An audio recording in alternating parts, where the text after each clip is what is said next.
So they're going to put a warning out before they put that programme on in case anybody hears the N-word and expires in a giant pool of I'm lost already. What was it? 10 seconds in. You know, the Big Brother, some awful person in there said a word beginning with N. Nick Abbot. And they're going to put a warning on the programme in case no one's heard that word before. You know, like no one has heard a hip-hop record, for instance, which is just replete with them. I think you should put a warning that you're going to talk about the N-word. I'm going to mention a letter in the alphabet that comes near P. Yeah. Yeah, you can't say P either. No, that's true. How many letters in the alphabet can you say? A? You can't say that. That's impolite. It's pardon, not A. B? Well, that stands for, can't say that either. C? C? That's rude. D? E? My Ofcom line is flashing at the moment. E is right out. Blimey, that took a long time. No, you can't say the N-word because no one's heard hip-hop in this country. Yeah. Am I right? In every hip-hop video, am I on? Is this thing loud enough? You do sound Speak louder. Are we with us? The rest of the week we've had the opposite thing. To compensate for your tiredness. Right. With volume. He looks really good tonight, actually. Oh, shut up. Yeah. The sarcasm is just... Clive didn't go on holiday. He's undergoing therapy because he couldn't stand the abuse anymore. I'm not sure he will be back next week now. You might have to do another week. Yeah, right. That's what I've heard today. His therapist has been in touch. No, well, unfortunately, next week I've got clashing shows. So unless you put me on another shift... Clashing shows? Yeah, I'm doing lates next week. Somewhere else. You know, playing, rock and roll! Late night. And your morning gig as well? No. Right. Mornings, I'm fill-in boy. I just, you know, the phone goes and my answer machine says, yes, I'll do it. And then this week I'm on earlies and lates here. Next week I'm on lates over there. And well, nothing we'll swap here. You around with Nick Ferrari. Yeah, right, I'll do that, definitely, yeah. Okay. Sign me up. So the last night we did, what should an alien do? Because there was this report in the newspapers that aliens are listening to us. Scientists have determined that aliens are listening to radio broadcasts from this country on their little alien planets. And we did a scientifically valid survey, which I'm sure I've got somewhere around here. Hang on, I was listening to that, you saying that last night, and I was thinking, why aren't we listening to them? Playing alien rock and roll. Yeah, exactly, yeah. With a lot of N-words. It's probably the... Because it means something different in alien speak. Things that aliens should do on a short trip to Earth. And the overwhelming winner, which much reflects this great nation of ours, was... in answer to things that aliens should do on a short trip to Earth, bleep off back home. That's not very nice, is it? Welcome to Britain. Thank you! You're welcome. You wobbly green alien freaks. I'm starting an intergalactic war now that listen to this show, and taking great umbrage at everything I'm saying. Of course, our leader-in-waiting has got form in that respect. So we're safe. Yeah, he's building a new Death Star, so we'll be alright. That's right, yeah. Who saved me, Obi-Wan? Did you see that bloke trying to get hold of the Pope, or get into the Pope-mobile, or whatever the hell it was he was trying to do? Oh, it is pink shorts or whatever he was wearing. He was wearing a pink top and short shorts, yeah. The Sun, where's the Sun's headline? Because quite often, all the tabloids will have the same story, and they will compete with each other as to who can get the most amusing headline. And usually, presumably because they spend the most money, or they crack the whip more fiercely, they get the funniest headline, people in the Sun. Is there a job of headline writer, then that's all they do? I think that's true, isn't it? Yeah, there must be, yeah. Does it fall to the sub-editor? Whatever that is. Not sure. Because there's a... No, I think isn't there that's a title, isn't it? Headline writer. Because obviously there's the people that write the body of the piece, but they don't. It's the person who writes the body of the piece doesn't always write the headline that goes with it, which seems like that's a bit odd, isn't it? They even have like caption writers, don't they? That's like the lowest job. It's the person who has to write the caption underneath the picture. Well, you think they're just throwing the money away? Why can't they get the guy who takes the picture to write the caption? I mean, it's not that hard, is it? I mean, just identify what's in the picture, and that's it, right? Well, it's it's like the BBC. If you were doing a show at the BBC now, you'd have 10. Well, yes, I know, but Rupert Murdoch is not doesn't run a profligate organisation like the BBC and chucks their money about like that, do they? No, but his papers make a lot of money. No, they don't. Well, his satellite thing he does. I don't know. We'll have to talk to the Inland Revenue about that. Easy now. The Sun's headline, with a picture of this bloke launching himself at the Pope, was Pope in Peril. Now, I'm not missing any subtext here, am I? That's just actually not funny. That's just descriptive, right? It's quite poor. Pope There isn't like a cartoon, like sort of Penelope Pitstop. No, there's two Pope headlines. in Peril. Nut leaps from crowd, which is also descriptive, and Pope in Peril. Now, I'm not missing any reference here, am I? That's just... No, I don't think so. It's just descriptive of the story. Not very funny. Is it actually called the Pope Mobile? That's the official name, because that's what it said on the BBC website. Pope Mobile. There's something quite funny about the Pope Mobile. I don't know why, but there just is. Well, they used to encase him in bulletproof glass, didn't they? Yeah, but he was in like an open-top Jeep or Yeah. something. Yeah, that's because he's inside the Vatican, and they assume that no one's going to get him inside the Vatican. And in that Wrong. respect, is my car a Nickmobile? Do you sort of stand in the back and have people driving you round and you wave as you go, sort of? Yes. Do you? Yeah, I do, it is, yeah. and That's exactly what happens, That is yeah. a Nickmobile. Okay, and people try and dive in the window when you've got it open, driving through town. Pope in Peril, headline in the Sun. Headline in the Mirror, which almost never beats the Sun for an amusing, pithy headline. Dope on a Pope.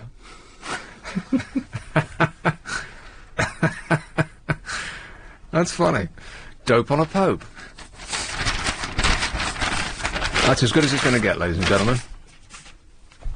What I'd like to do this evening is, in memory of Ian Dury, whose birthday it is today, I made that up, reasons to be cheerful. And we'll make a long list and go through it with a fine-tooth comb and a calculator and come up with the most statistically significant thing to be cheerful about in this day and age. Does that sound like a plan? And then we'll just rush through it, and before you know it, it'll be 1 o'clock and I can collapse in a heap. What, you mean the one that you think's best? Yeah. Okay. Reasons to be cheerful. 0870 90 90 973, and then we'll sort of mosey through, and then in the last half hour, when I get that sort of mad, staring look in my eyes, we'll charge through, and I'll just punch them up, and we'll go crazy, and then right at the end, just for 1 o'clock, the big payoff, and we'll choose the one that most represents the way that we all feel, by which I mean me. Reasons to be cheerful. It's our last night together this week. Yeah, all right, well, I'll put that down. Okay. Last show of the week. Well, it's not. I've got loads of shows to do yet. I've got 1 tomorrow, 2 on Saturday, and 1 on Sunday. Well, you're silly for saying yes to all these things. Haven't you got enough money?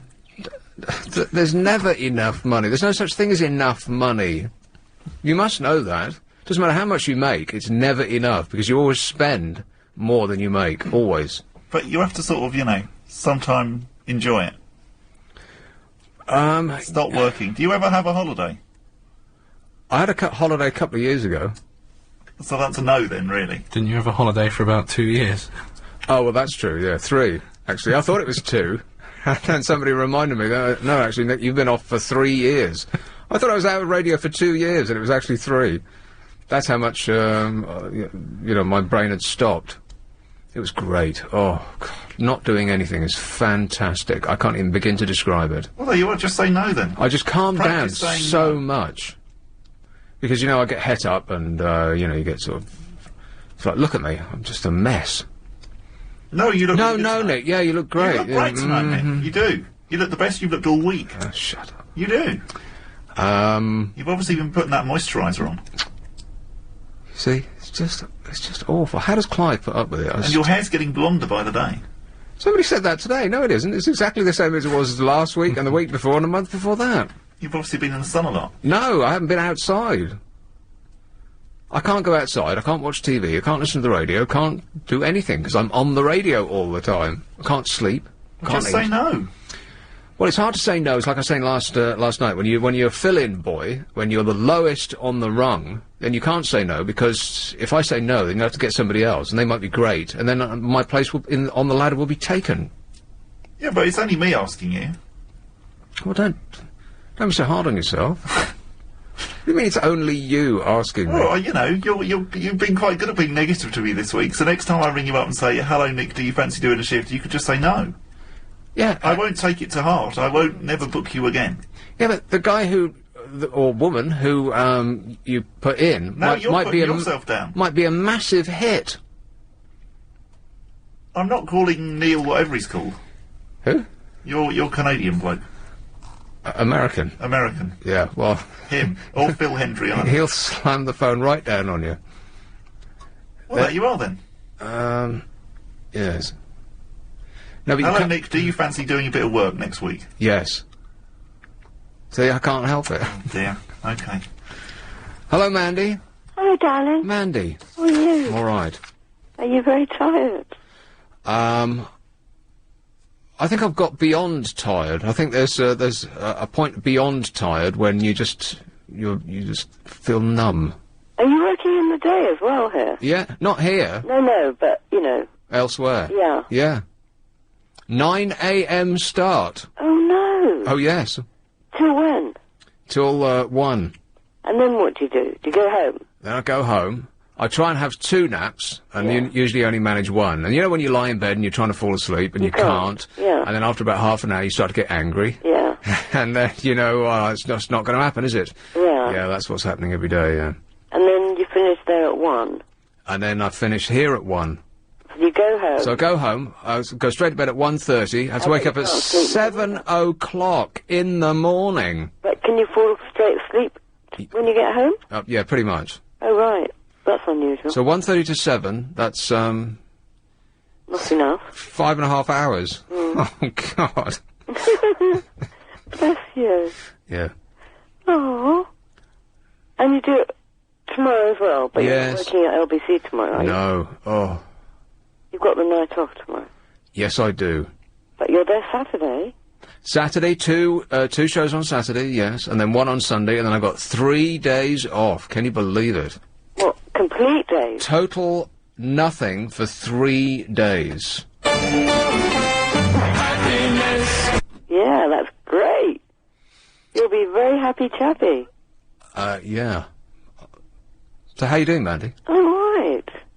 Bit fed up with the weather, but I'm okay. Yeah, it's freezing cold outside, and it's all thanks to global warming. Hip hip? Yeah. Doubt about that.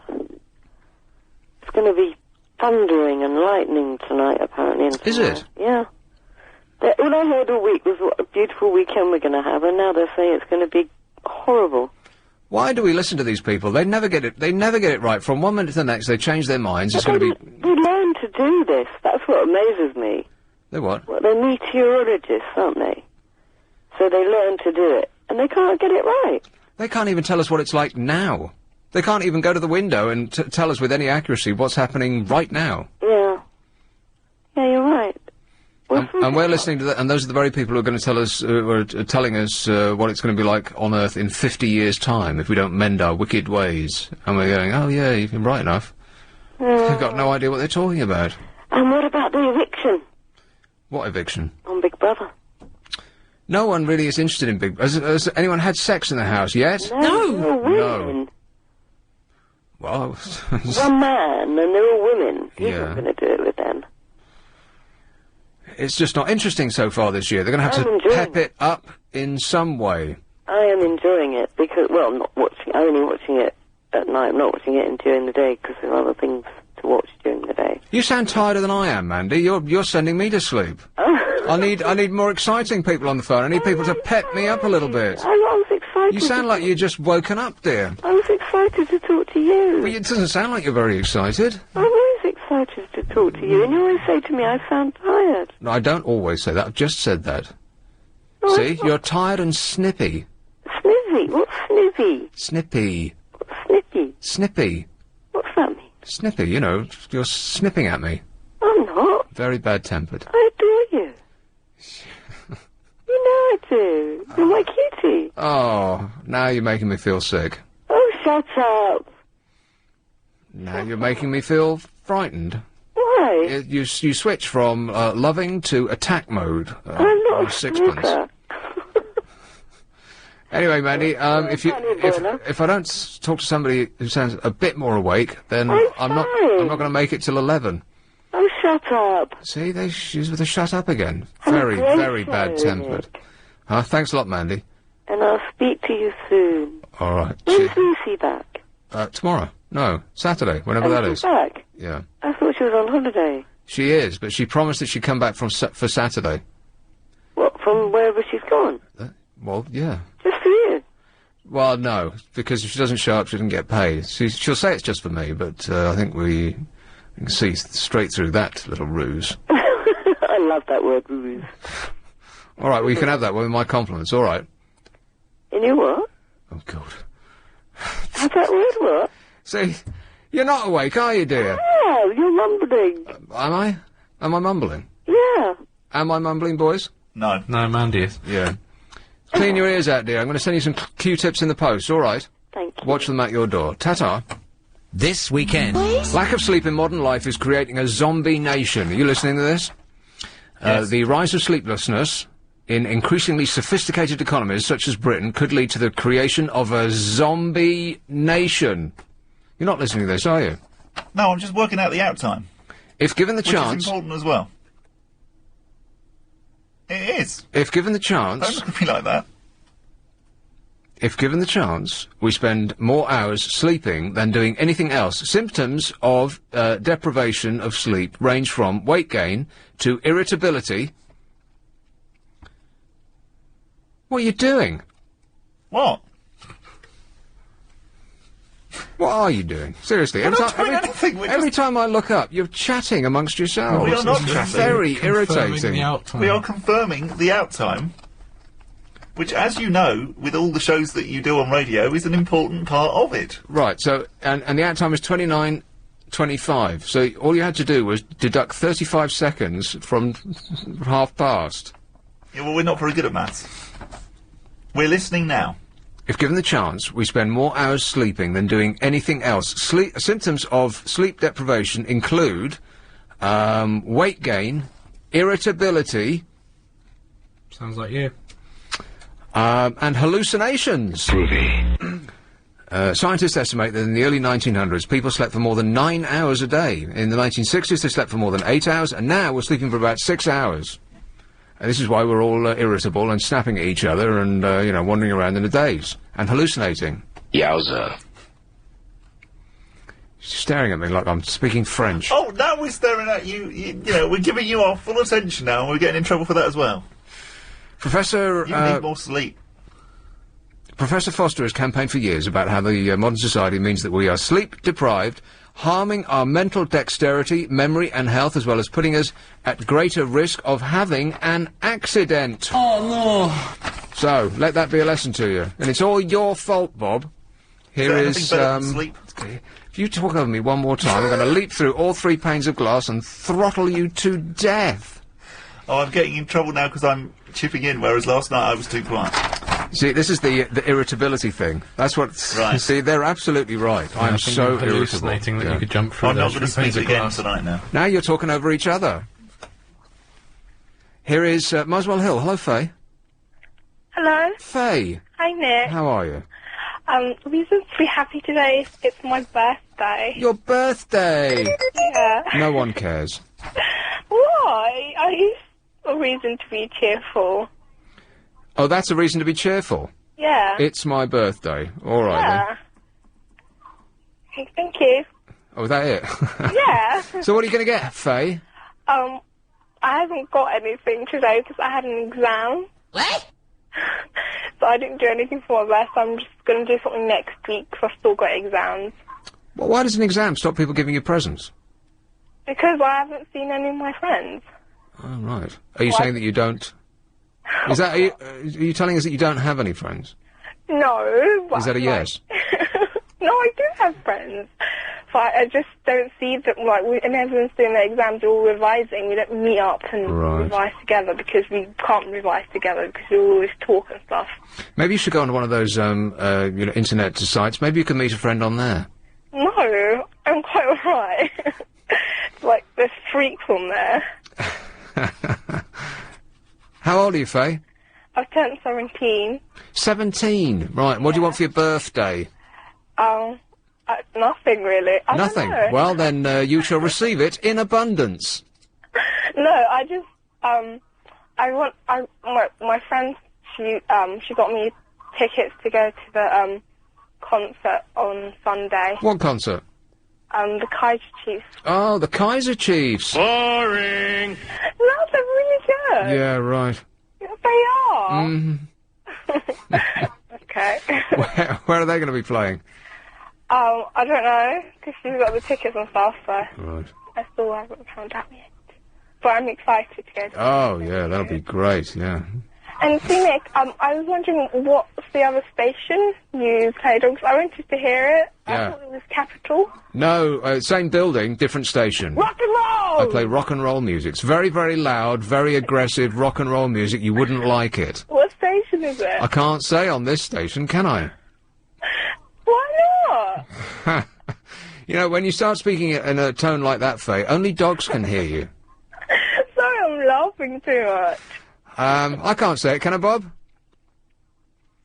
Mr. Bossman? I can't say that on this, can I? Well, if you hadn't Shouldn't even asked be me, referring to you it. probably could have whispered it whilst I was on the phone. But now you've asked me, I have to say no, don't I? It's Planet Rock. I can't really see that many people. But I can't see the crossover quite. What? Oh, well, no. Well, maybe not. I don't know. I mean, what's the average age? Actually, the average age here now is 39, so there is a bit of It's crossover. exactly the market that we're going for over So no, there. you can't, Nick. Stop Yeah. it. See? You're leading me astray, Faye. Okay. I'm tired and I'm irritable and I'm easily led. The hell are you doing over here? Anyway, happy birthday, Faye.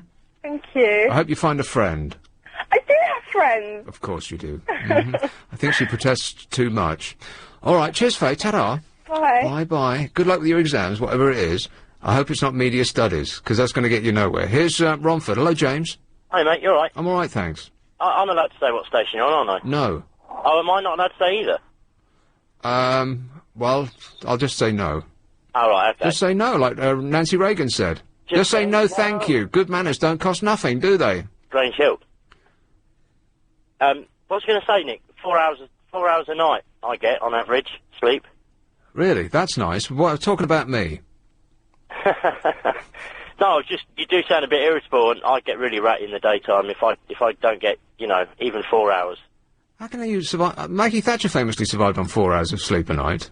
Yeah, I mean, sometimes I have, like, an hour or two extra on a Saturday morning, but I look after my baby boy at the weekend, so once I've worked, then I'm up at, 6:30 with him watching CBeebies and that, so... Oh, why do you only get 4 hours of sleep at night?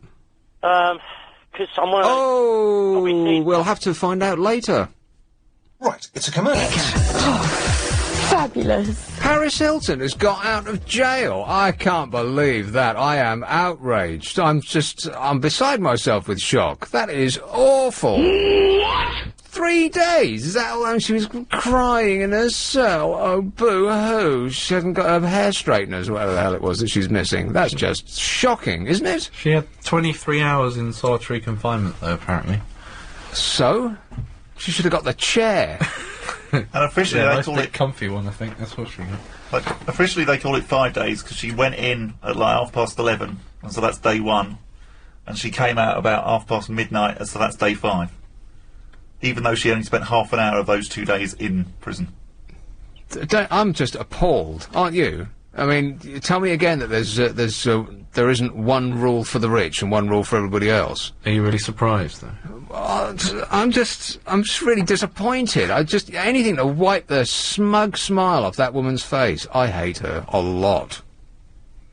Just everything about her, just every picture of her just makes me want to heave. But don't you kind of... I kind of envy her stupidity in a way, though. Just to float through life like that. La la la la la. You have no clue what's going on in the real world. You're just happy in your little place with your little dog under your arm, and you go shopping all day. Yeah, but that's not stupidity. That's just being rich. Yeah, but I don't think she's, you know, the brightest girl in the world either, is she? Well, which would you rather be? Stupid and rich, or intelligent and poor? I'd rather be stupid and rich. Because if you're intelligent and poor, then you really understand the misery that you're wallowing in. She sounds a bit like Lucy, the way that you talk about. What? Sorry. Lucy? With a dog under her arm. What? What? She would kill you. She's not back for Spain yet, is she? Now I'm really in shock. And I thought, are you not getting enough sleep? Oh, yeah, I do all right, actually, thanks. Well, then please explain it, because... I had about 9 hours last night. That's nice. It's understandable that I am, what does it say? Symptoms of sleep deprivation include irritability and hallucinations. How many fingers am I holding up? None. So where does the irritability come from? This negative, aggressive attitude. What negative, aggressive attitude? See? You can hear it in his voice. It's like being stabbed. Every word you say is like a knife in my heart. Yes. Sorry, Lucy. James. Yeah, I bet you'll find there's a couple of prison warders or a DA of the area with a big paycheck or maybe a free hotel stay in their back pocket, Nick. That's just ridiculous. I am really, really upset about that. I knew it wouldn't last. Yeah. It's just, I bet she just broke down and you know, I can't understand it. I mean, it just makes a mockery of the justice system, you know? It just really winds me up, gets right under your skin, doesn't it? Just, you know, every picture of that woman, you can see her kind of sniffy, superior attitude, and, she's never wanted for anything, though, has she, Nick? She's always had it fed to her on a plate, so it's like, those kind of people, they think they're above the law, and to be honest with you, they're probably right. Well, they are right, yeah, absolutely, that's exactly what it is, yeah. Yeah, but, well, the reason I was ringing in, Nick, is, I spoke to Ian a little bit earlier. It was me that, sort of, planted the seed about getting you more extra time, on LBC, but then I've heard you start the show saying that, you know, you're fed up and you don't want to do the stuff. I can appreciate, you know, you don't know where you are each day to the next, and you might be doing the mornings and then the afternoons, then late nights, but... Well, I don't think I said I was fed up. I just said I was tired. Yeah. I don't want to do more than 2 shows a day. I can't. Please don't make me do more than 2 shows a day. Oh, no, you shouldn't have to. I bet most DJs wouldn't be able to do it. I mean, Ian pulled all the stops out to do that double shift that night, but he even admitted that it, you know, really drained him, so... You know, it's funny because talk show hosts in America, that they will routinely do 5-6 hours every single day. Really? Yeah. That was a lot of talking. It really is, yeah.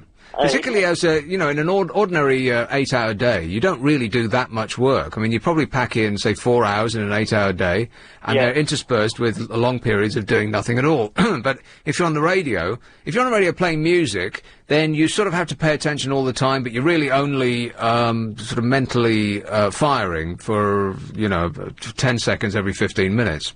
Yeah. Music radio. Talk radio, on the other hand, your mind can never switch off, and so a 3-hour show doing a talk show is as much mental activity as most people will expend in an 8-hour day. But to do a talk show for 5 or 6 hours every day, I mean, I don't know how I absolutely no idea how they do it. I can really relate to that because a lot of my friends, Rich and Carl and that, they're all like labourers and they do a lot of physical work. Yeah. And I'm what they call a suit. You know, I'm a branch sales manager and I run a call centre where we have to talk on average about 6 hours a day, and they'll take the mickey out of me saying you don't do proper work, but it doesn't matter whether you get up and get down or lift, and that. It's mentally draining to constantly be talking to different people and constantly talking. You know, it's mentally draining. I eat just as much food and I burn it off just as quick because, you know, my metabolism's going so fast. And you know what? Being mentally drained is a feeling of just being wired, of all your synapses and your fibres being frazzled. But being physically drained, there's something very satisfying about that. You can sleep when you're physically drained. Yeah, absolutely. Your body wants to rest, but you asked me why I only don't sleep as much. Right? You know, I get up at 6, I get back at sort of 7, and then I have a bit of time with my wife and the baby, and then I listen to LBC till 1 in the morning. And I'm so wired that it takes me an hour to get off sleep, and then I'm up at 6 again, you know? It's not a lifestyle that's going to make you healthy, James. Well, I just have to take holidays, Nick. You know, I took a week off last week, and I didn't even go anywhere. I just recharged the batteries and just put my feet up, so... But we could really do... the reason we started the campaign, Nick, is you've been so good filling in, and, you know, you're just perfect for LBC. I'm not suggesting you're not all right for that other station that begins with PNs and KN's got Planet Rock in the middle. But, you know, you suit LBC, and we love you. All right, well, I love you too, James. Thanks a lot, mate. All right, mate. Ta-ta. Here is Greenwich. Sarah. Hello, Nick. Sarah. Hi. How are you? I'm great. How are you? I am super. Thanks for asking. That's fantastic. You shouldn't complain so much, though. Who, me? Stop whining. Hey, my arm hurts. Oh, dear. This... You've got one of the best jobs in the planet. Most people who want that job would give their left arm and leg to do it. You're so lucky. I want your job. My arm hurts. Ow. Oh, dear. My back hurts. And my back hurts. The small of my back hurts. It's difficult to stand, difficult to walk, difficult to sit, difficult to lie. I can't get up, can't walk around. What's wrong with your arm, then? Oh, I'm glad you asked. I went to have a little nap this afternoon. I was perfectly all right. Well, you know, apart from my many ailments, which I'm it's too private to share with you. I'll list them for you, shall I? Oh, no, don't do that. And I went to bed, and I woke up, and my arm hurts, my shoulder. Ow. How can you hurt your shoulder? Lying in bed. Repetitive strain, possibly. Shut up. Shut up. I don't mean that. Oh, Sarah. Anyway, yeah, I haven't got anything to be cheerful about because it's my birthday next Saturday. Everyone's got a birthday. Thank you. Well, it's not yet, but obviously because it's next Saturday. Yeah. But I'm a bit depressed because guess poor how old baby. I'm going to be.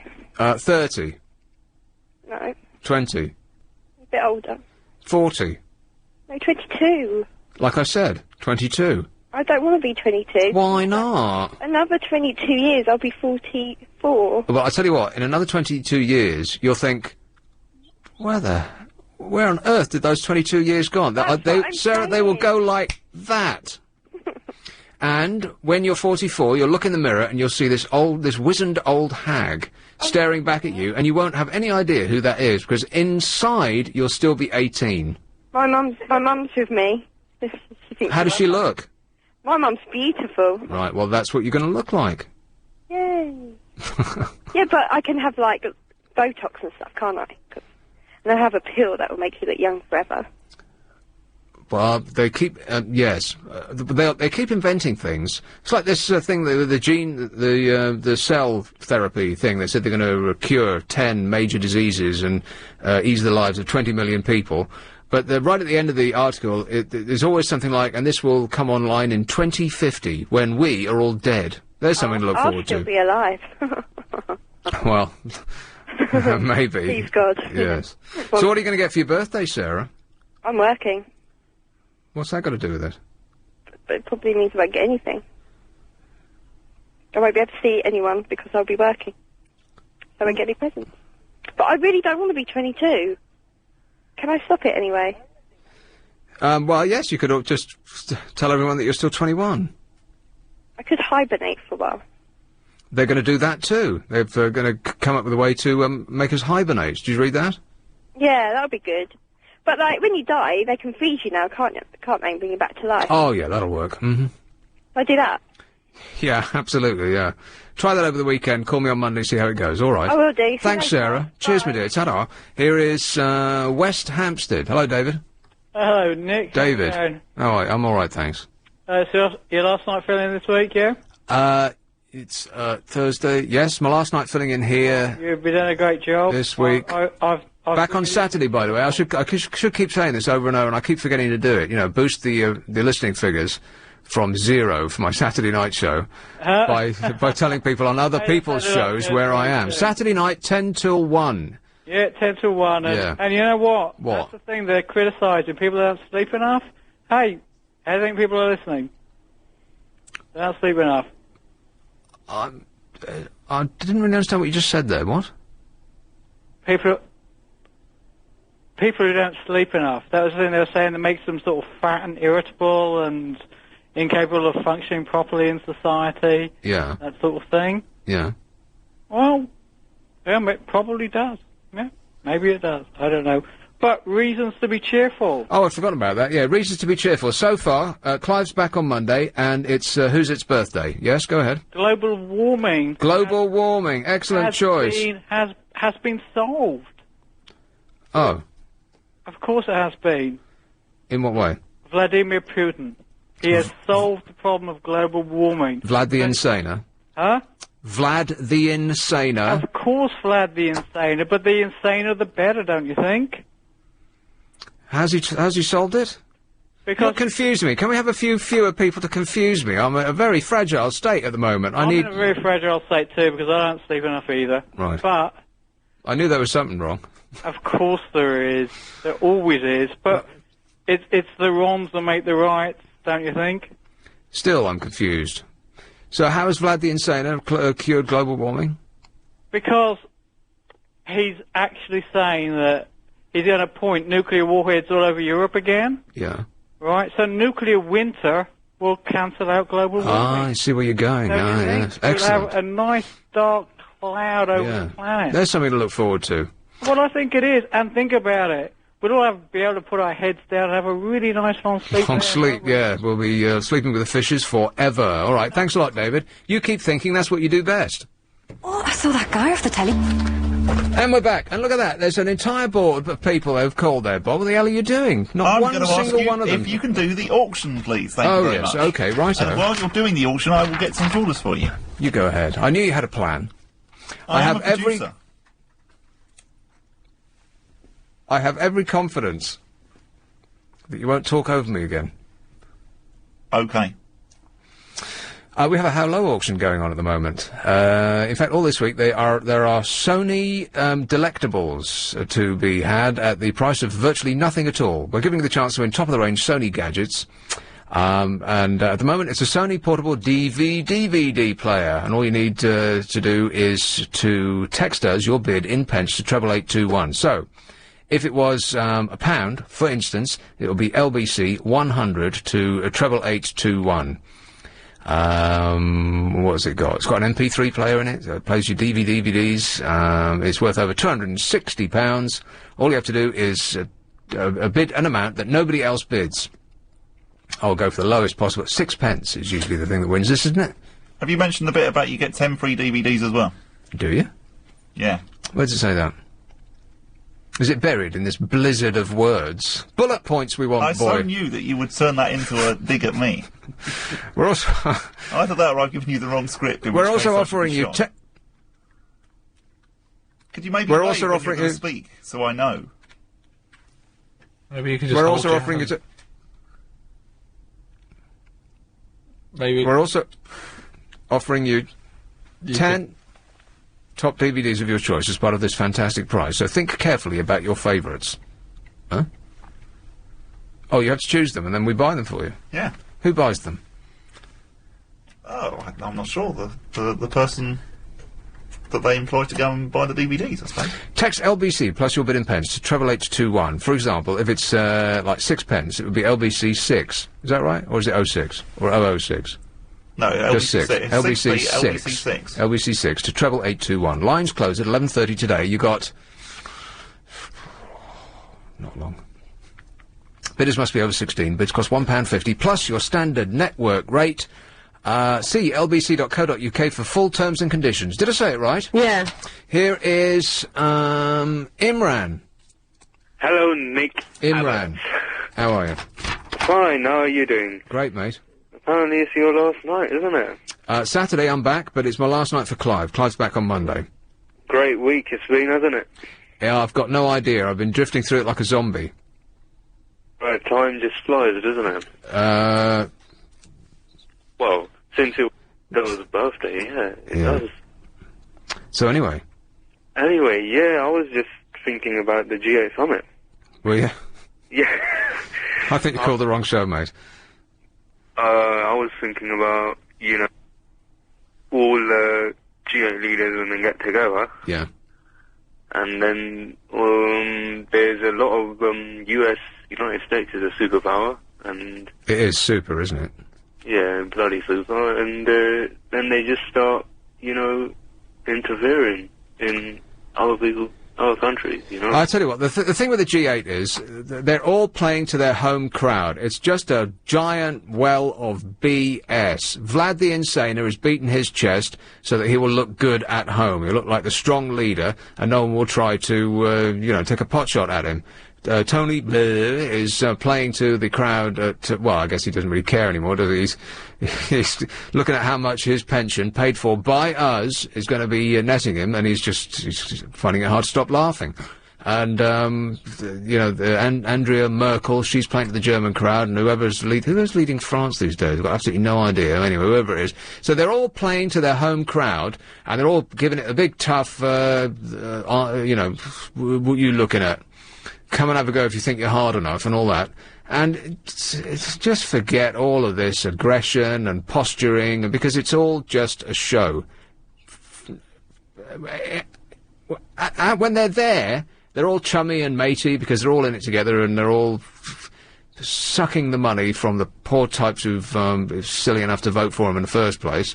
It's all just a big club, and they're mates, and it's a nod and a wink, and I'll disagree with you here, and we'll have a bit of a sabre rattle over there. And I mean, do we really think that Vlad the Insaner is going to start firing nuclear weapons at us just because we start waving our finger at him? Of course not.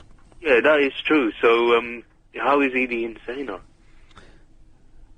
If he's not actually going to start he's just threatening. He's not actually going to, you know, threat people to Europe with his weapons or whatever. I'm just, you know, the moment he applies policies, I mean, George Bush starts jumping, you know, like, oh my God, what's this going to happen? I think under George Bush's rule, America is a very insecure country. Absolutely. All right, I think you've been giving it too much thought, Imran. Just let it go, okay? There's nothing you can do about it. And, I'll just keep the 8 bum asses sitting on there. Yeah, whatever that means. All right, cheers, mate. Here's one in, well, I've got no idea. Where are you, Rob? Hello, mate. Hello, Nick. I'm in town at the moment. Oh, yeah, town, you say? Yeah, in London. I'm in the city at the moment. I'm just going to head over to Trafalgar Square and take a job down to Croydon. Righto. And about tiredness, you get ratty and stuff like that. I should explain it, shall I? Yeah. Right, in your brain you've got a centre called the amygdala, and that controls emotion and stuff like that. Let's say at the end of the month your good lady gets ratty, doesn't she, for like when she's on the menopause. That's because the amygdala is drained of estrogen. Likewise, when you don't have a lot of sleep, that centre is also drained of estrogen, hence you get ratty. And that's basically it, if I remember rightly. Right. To be honest, I was doing something else as you explained it. But I'm sure you explained it perfectly, Rob. Okay, I think it is. That's from what I remember anyway, when I'd sort of done a course on sort of stuff like that. Right, well, I wouldn't want to disagree with you in case you get ratty. All right, thanks a lot, mate. Get ratty, okay. South of the river you're going. Can you change to 50? Here's one in Bolton. Hello, Tam. Hi, Bob. Tam. Good show. Cheers, mate. I was watching BBC tonight. BBC? 3. 3. And it was a documentary about how political protesting outside Westminster and also about the Big Brother thing going on. And it was really amusing because he went to Estonia or Albania and protested there about about political protesting not being allowed in London. Who did? The presenter, or the main guy for the documentary. Right. But, and you went to meet that guy who lives outside Westminster and just camps outside and just shouts, "Stop genocide! Stop killing children!" and all that. Right. Have you seen him? Is he the chap who's been there forever and a day, and they took his display, whatever you want to call it, and they stuck it in the Tate? That guy? Yeah. Brian Hall. Because he's managed to get away with the that act that says that no one's allowed to protest within 1 kilometre of Westminster. Right. But it's a bit crazy because I mean he's not getting anywhere, and the police just laugh at him, and I don't really see the point of it. But it was funny because there's a line basically. If you step outside of 1 kilometre, you can protest, so it's completely ridiculous. But seems a bit stupid protesting, really. Kind of like the guy that used to walk up and down Oxford Street with the less passion from less protein. You remember that bloke? And he used to hand out leaflets. Did you ever read one of those leaflets? No, what did it say? It was, well, he was very upset about there was too much passion in the world, and the reason was because people kept eating too many fish and eggs and meat and, you know, too much hot sausage action. And so he was forever walking up and down Oxford Street with a walking billboard urging people to eat less meat so that they would, you know, a little less of that. Yeah. But the weird thing that was that they've got these CCTV cameras in Middlesbrough, and if you mess about near them, and there's some guy shouts out, "Warning, you are being watched by CCTV." Yeah, quite right too. Being informed. Mm-hmm. That's just stupid and scary, really, thinking that somebody's watching. Because supposedly, the average person's captured on CCTV 300 times a day. Picking their nose, scratching themselves. Yeah, I mean, I don't... Is it me, or does everyone sound like they're asleep? Like, I'm starting to wake up, and everyone else is going to sleep on this show. Wake up, mate. I'm going to send you some coffee in the post, all right? This is LBC. 2 out of 10. Warning, warning. Here is, oh, hi, Louise. Hi, Nick. You've been hearing from me. Do what? You've been hearing from me. Am I what? Fed up of hearing from me. Oh, you've got to work on your diction, Louise. You'll never get a career in radio if people can't understand what you're saying. Oh, I'm sorry. You what? I'm sorry. Anyway, what's up? Reasons to be cheerful. Do what? Reasons to be cheerful. Reasons to be cheerful, yes. Yeah. Well, it's getting darker. Later. Darker? It's getting darker later, right. Yeah. Lighter later, yes. So... It's lighter later, I'll write that down. And the sun stays out longer if it's been sunny as well. Yeah. There's something nice about... Summer. Light. Yeah, it's called summer, yeah. It lifts the spirits, doesn't it? Yeah, it's depressing in winter when it's dark all the time. Is it going to get warm eventually? Because it's blooming freezing at the moment. I hope it does. We haven't had much of the summer this year, have we? Not so far, no. It's been rubbish, man. No. Sunday was nice, though. I've got no idea. I haven't seen barely a chink of daylight since, you know, for about the last 2 weeks. Wow. You shouldn't complain so much. Who, me? Yeah. Which show are you listening to? Complain? That doesn't sound like me at all. Bless you. But yeah, I used to have like 3-4 hours sleep when I was at university. And I used to like live on tea, coffee. Yeah. That was how it worked. I used to go crazy. We used to live on Pro Plus. We used to take a lot of Pro Plus. It used to make me go crazy, though, because it's like, I couldn't sleep at night and then getting up early just does something weird to you. Yeah, well, you were doing media studies, and you don't really have to pay attention for that, do you? I mean, anyone can pass that. Yeah, I managed it, so... Yeah. I used to fall asleep at the back. So, yeah, that was 2 years well spent. So, you have to work on your diction. How now, brown cow? Say that. I'm from up north, I can't help it. Well, you've got to lose your accent, otherwise you're never going to get anywhere. Say, how now, brown cow? How now, brown cow? See, it's almost impossible to understand what she's saying. Round your vowels. How now, brown cow? I'll practice. Do it. Say it now. How now, brown cow? How now, brown cow? No. Those are sharp, stabby vowels. They must be round.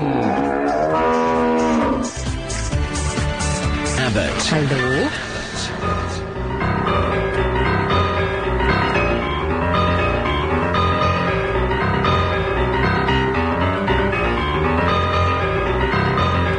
Radio doing reasons to be cheerful. 0870 9090 973. I'm going to compile a list, and we're going to get a lot so far. Very, very slim, but we haven't really been talking about it so far, have we?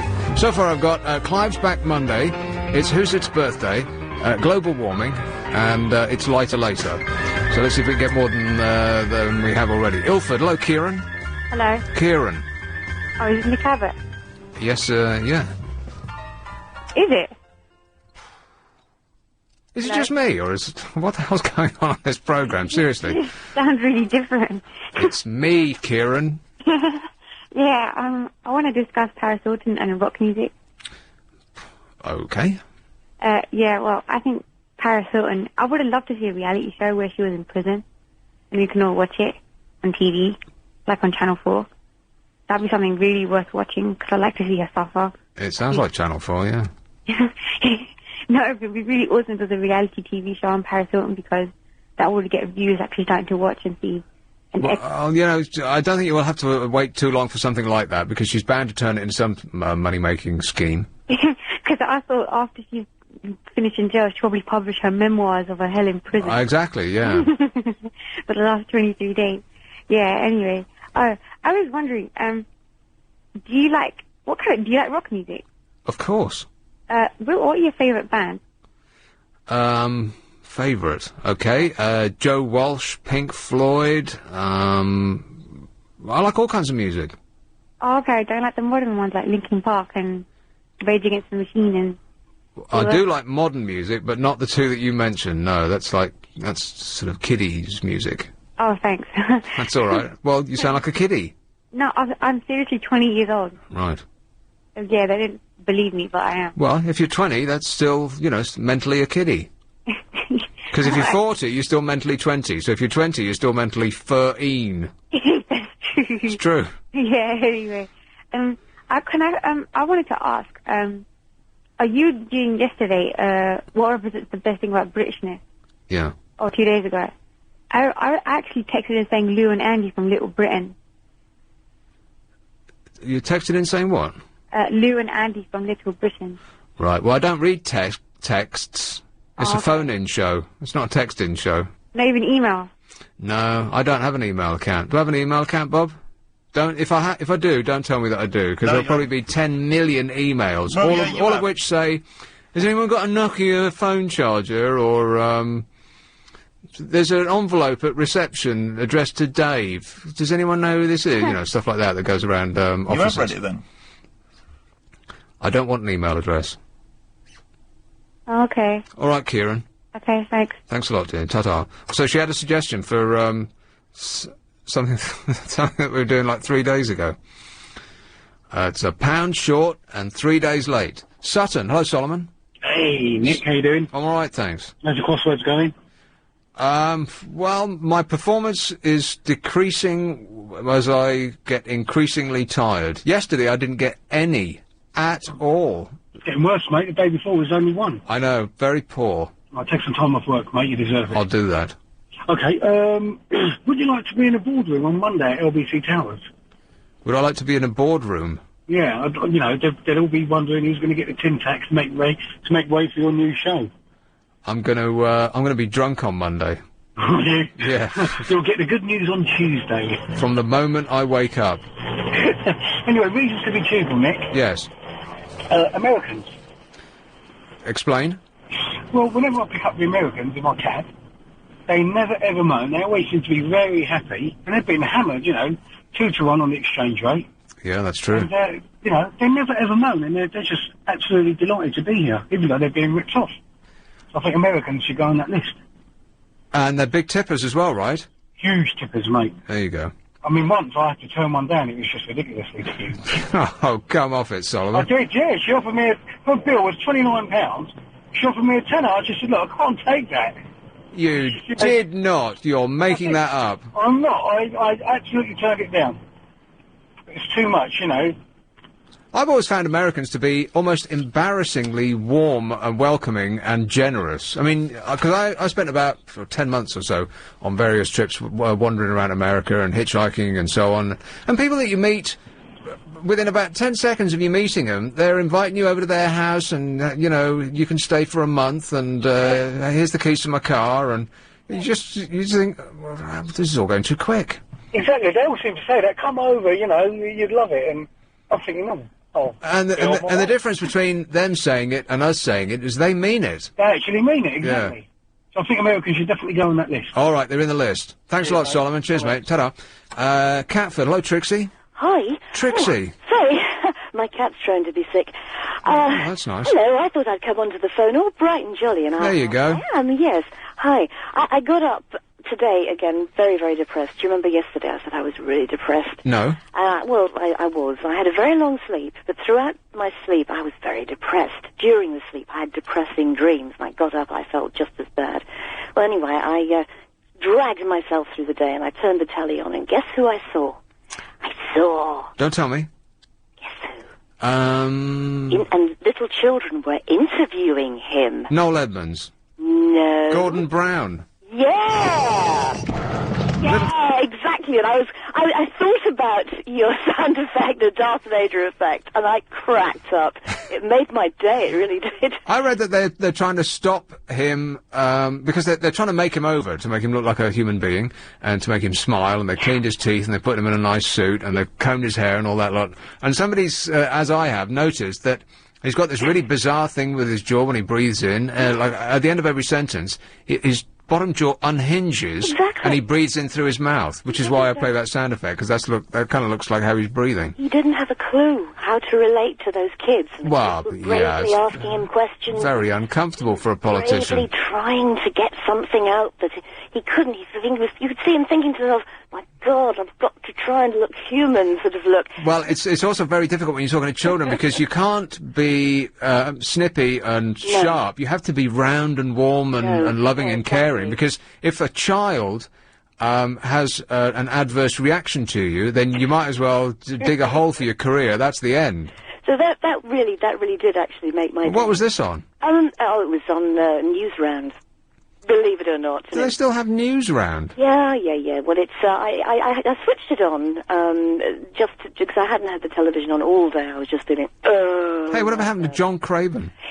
Well, he's gone on to Country File and things like that. Oh, really? Probably more than that. But they still have it, and I think it's brilliant to bring the news to kids in a slightly more upbeat fashion and a bit slightly more simplified, but it's still intelligent. What, more simplified than BBC Breakfast News? I find that hard to believe. Well, actually, it's more intelligent, I have to say. Well, yeah. And even the kids are allowed to become special roving reporters, and they are actually getting pretty good. I suspect we're going to have some pretty good reporters out of that little... But I love this when Gordon Brown started on his little jaunt around Britain, he said, it's, we want to put aside all that sofa politics, and it's all about the substance now. And he's had his hair done, he's had his teeth cleaned, he's had a suit done, he's had... well, frankly, he needs his personality. Well, exactly. He's having a polish on his personality, yeah. But the Darth Vader effect is sort of steam cleaning, I suppose, from the inside. That's hope, anyway. But they're trying to teach him not to breathe through his mouth, apparently. That's one of the things that they're trying to wean him off. Well, I think it looks like they're teaching him not to breathe at the moment. Anyway, listen, the other reason to be cheerful, the most important one is... Yeah. I didn't get stabbed, I didn't get mugged, and I didn't get shot today. Why, where were you? If everybody thinks that, think, wow, I made it through the day, and I'm still alive. Yeah, but did you leave the flat, Trixie? I went into the garden. Oh, right. Well, hey, in Catford, people get shot through their front door, and that's quite near where I live, so...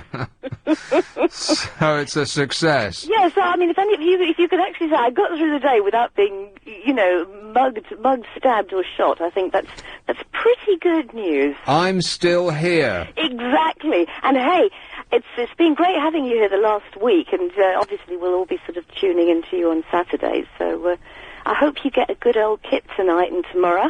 Oh, well, tonight, no, because I'll get 5.5 hours tonight. Tomorrow, I'll be sleeping, from 1 o'clock onwards in the afternoon. You can have as much porridge and as much pizza as you feel like it. Very much looking forward to it. I will think about you, and I will give you a mental massage, all right? Don't touch me! I'll kill you! Thanks, Trixie. That's all right. Cheers, my dear. Ta-ra. Reasons to be cheerful. Clive's back on Monday. It's Who's Its Birthday. Global warming. It's Lighter Later. Americans. And I'm Still Here. That's what we've got so far. Leighton Buzzard. Hello, Martin. Isn't Trixie nice? Super. Yeah. Reasons to be cheerful. Yes. I saw 3 episodes of South Park today. 2 I'd seen before, but 1 I hadn't seen. And, it made me feel very cheerful. I keep watching the same comedies over and over and over again, because even though I've seen them, sometimes a dozen times, they're still the only things that make me laugh out loud. Larry Sanders, Third Rock from the Sun, South Park every now and again, and The Simpsons. Those are the only comedy programs that I watch, because new comedy programs, I'm sorry, they're not funny. They're not. The ones I saw today, have you seen the Paris Hilton episode? Yes. Very, very funny. Can't talk about it on the air. No, you can't. See, I'm laughing already. And the other one was the Oprah Winfrey episode. Have you seen that one? No.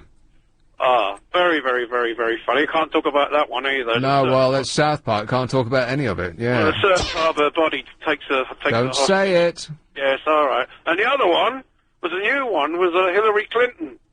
Haven't seen that either. And that's the one that includes, shows the Queen shooting herself. Oh, well, that's something to look forward to.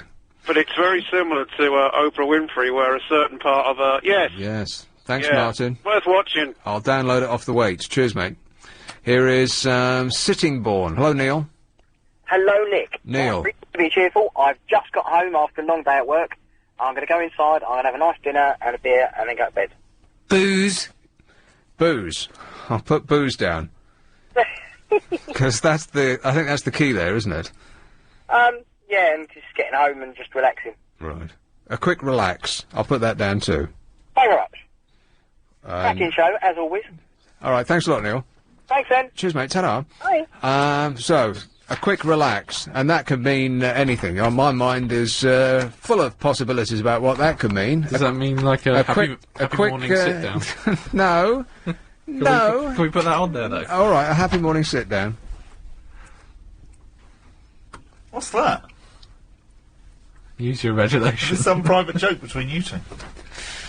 Yeah, in that... Can you mention the auction again in a minute, please? Yes. It's Don't a forget private... that. Thank you. It's a private joke between Alex and I, in that Alex is the only one that listens to the show on Saturday night.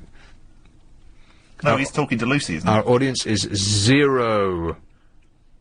So I'm on Saturday night between 10 and 1, so I should have bigged that up on all of these shows that it seems like I've been here forever. I just thought I should have been mentioning it on the shows that I've been doing previously, and then I thought, and that was Ian, and then I also did Drive as well, and that seems like forever ago. Haven't I done well? I am so brave. Yeah.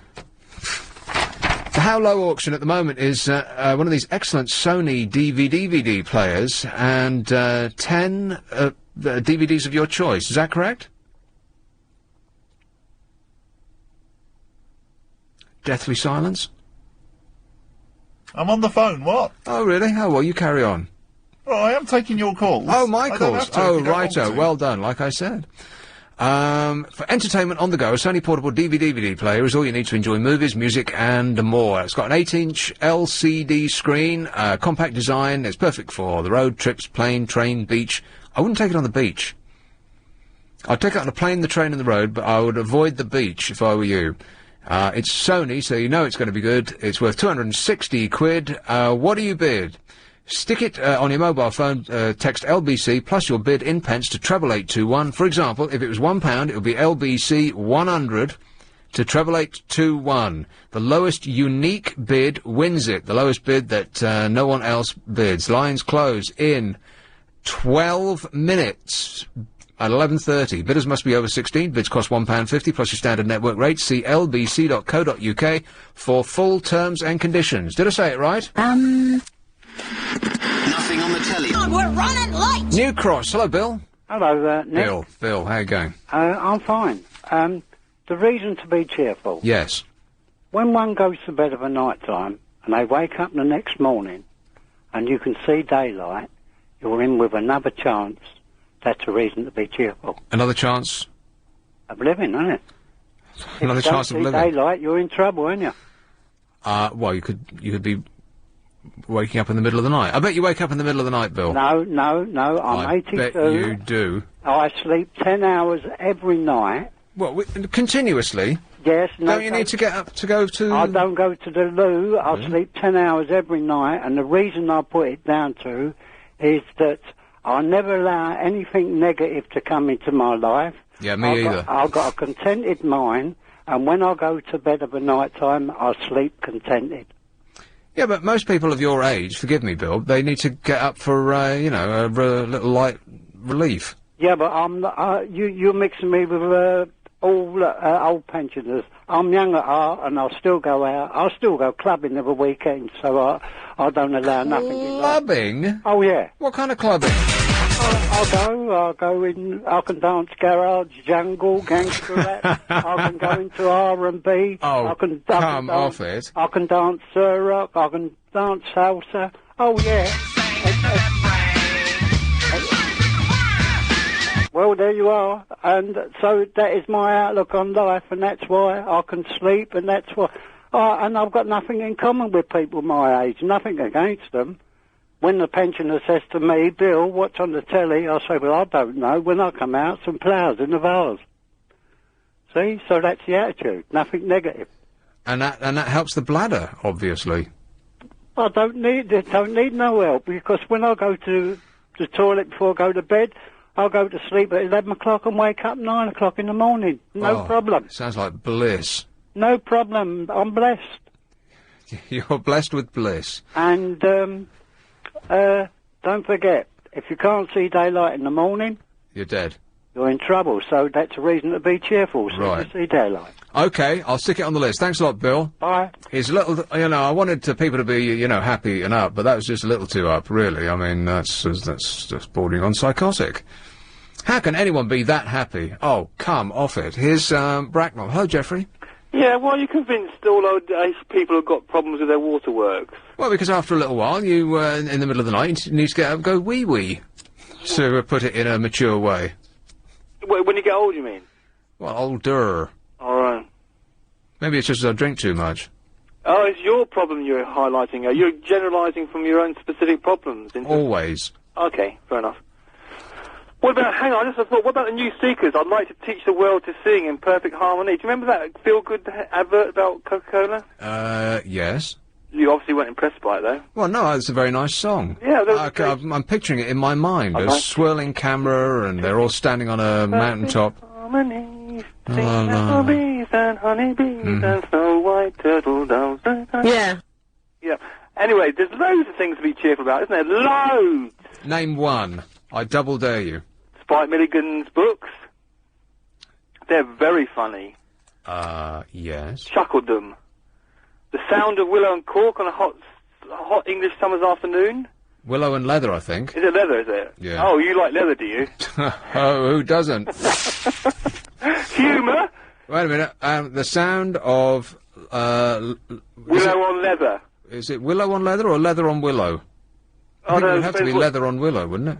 I don't know. It's where the ball's meeting the bat, or the bat's meeting the ball. Oh, now you're really dragging this show down into the gutter. Yeah. What about seeing someone you love after a period of separation when your heart flutters? Apparently. Which is attachment. Isn't Attachment. it? Emotional attachment of a positive kind. Reasons to be cheerful. Emotional attachment. Yeah. It helps you it helps you stop feeling isolated and alone, doesn't it? Oh, can you... Have you never snuggled up to anyone on the sofa? Try and be a little bit more masculine, Jeffrey. Good grief. It's not Vanessa Feltz show, you know. Are you sadly deprived of love in your life? Is that why you're so bitter sometimes on the radio? I can't imagine what you mean by that. I thought people like you, successful people like you, had sort of hot Oh, yes. girlies that you could snuggle up to on Friday nights with a curry and a bottle of Beaujolais, which is another reason to be cheerful. Booze is on the list. Beaujolais? No, not Beaujolais. Booze. No, booze can be booze can be anything. It's got to have quality. Well, Beaujolais not quality. It is Beaujolais. Yeah, it's a decent Beaujolais. If you're talking about just junk, kind of awful mass-produced lager, like that's got a funny funny bear, that kind of stuff. A funny bear? Yeah, the one that's got a funny bear that used to carry it around. I don't want to mention the brand, but that stuff is terrible. That is. I mean, there's good quality stuff and there's bad quality stuff, and what makes you happy in life is the good quality stuff, surely, not the dross. Yeah.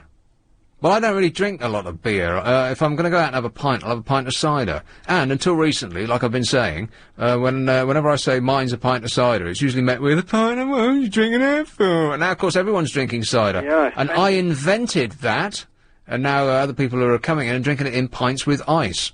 Yeah, what a genius move that was, by the way. Who's what? Smooth move? What a genius move that was. The marketing men came up with ice in a pint, and then suddenly the sales went through the roof, and now there's more cider sold in this country than your traditional ale. That's an actual fact. It just shows how tastes change. Well, it shows that that advertising works. And you were in it right at the beginning. Did they consult you? Did they come along and say, what do you drink, Nick? Because we think we could change the whole way the nation drinks purely on the basis of what you consume as an individual. I was right all along. Again, can you believe it? You always are. Listen, always. You weren't secretly conceived by a pope, were you? Because popes are infallible, apparently. Yes. It's a tremendous amount of pressure, as though I'm not under enough pressure as it is, to be continuously right about everything, because people are on the edge of their seats waiting for me to be wrong about something. So far, they have been disappointed. Isn't that right, Bob? Yes. Nick? Yes. On that basis, any chance you predicting what way the stock exchange will go next year? We're going to have a bear market or a bull market? Does that answer your question? Bull. Excellent. I'll do some investing straight away. I speak nothing but. Thanks a lot, Jeffrey. Right. Here is Mayfair. Hello, Alan. You wouldn't want to get stuck in a lift, Nick, would you? You wouldn't get a word in edgeways. I'll tell you what, if he's still drinking the bear lager, and no wonder it's off, it's been out of date for about 25 years. Yeah, that was... No, it was Hoffmeister. Right. It's going to be 25, 30 years. Huh. Nick, reasons to be cheerful. Go on. We've lost one from Big Brother already. At this rate, it could be over in 6 weeks. Well, you'll have to distill that down into a short sentence. Because I'll have to read this out, and that's just too many words. Oh, I don't know how to put that in the shorter words, Nick. Big Brother Dross. That's not a reason to be cheerful. You mean it's going to be over soon? Well, let's hope so. I'll tell you what, Nick, to be honest, I'll hold my hands up. I just switched over to Radio 5 Dead. Because they was replaying the clip. What clip? Oh, yeah. Right, they played the clip, and the lady presenter must have gave out a 2-minute warning on what N-word was going to be said. She covered every base so that no one got upset of what word was going to come out. Yes. Meanwhile, you flip over to Radio 1 and they're playing hip-hop music, and there's the N-word is every other word. Yeah, NWA and everything else. Exactly. Yes, quite right. What's right for some and not right for others, Nicholas. Oh, I know. It's an outrage. I'm outraged on your behalf. Because Clive don't do politics. Doesn't he? Right, well... And with Toby Antis coming over... Yes. Are we going to get a crossover now, like Clive doing like the Wheels of Steel in his dry humour? I would pay a lot of money to hear that. That could be the next crossover. Could be doing the breakfast show, you never know. You keep thinking, Alan. Cheers, mate. Ta-ta. This is LBC. I'm Nick Abbott. Clive is going to be back on Monday, and I'll be back momentarily. So let me get this... And remember, darling, I don't work before 10 in the morning and never after 4:30 in the afternoon. In my dreams. Hello, Joe. Are you listening to me? Hey, Joe. Hi. How are you? I'm all right, thanks. Good. Hey, Joe, what do you know? Oh, God, am I online? Yeah. Online, sorry, on TV. I just called, actually, tonight, because the word deprivation... Yeah. ...is my favourite word. Your favourite word is deprivation? Deprivation. I say it all the time. That's a silly thing to say, Joe. How can anybody's favourite word be deprivation? You might as well say your favourite word's starvation. Really? It could be, but not so much, because I like my food.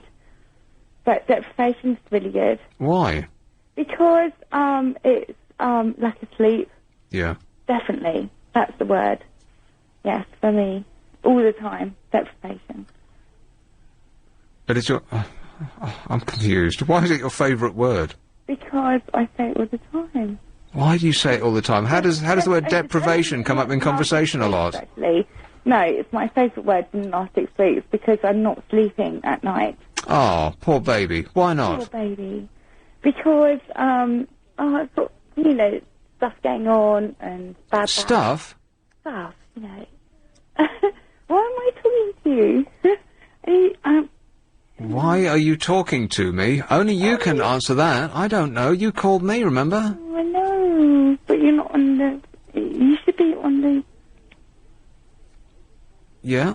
Yeah. On the radio. I am on the radio. I know, don't I? So, you know... So I think the sleep deprivation, Joe, is getting to you. Yes, I know. You're going loopy, I'll dear. myself now. Great, thank you. All right. All right. Try and sort your head out, dear. Okay. Okay, I did say to the guys on the phone today, please don't call me back, because I've had too much to drink, so it's cool. Right. So it's our fault that you called us? Yes, it is. I see. Okay, we're very bad people. But sleep deprivation is caused by lack of sleep, isn't it?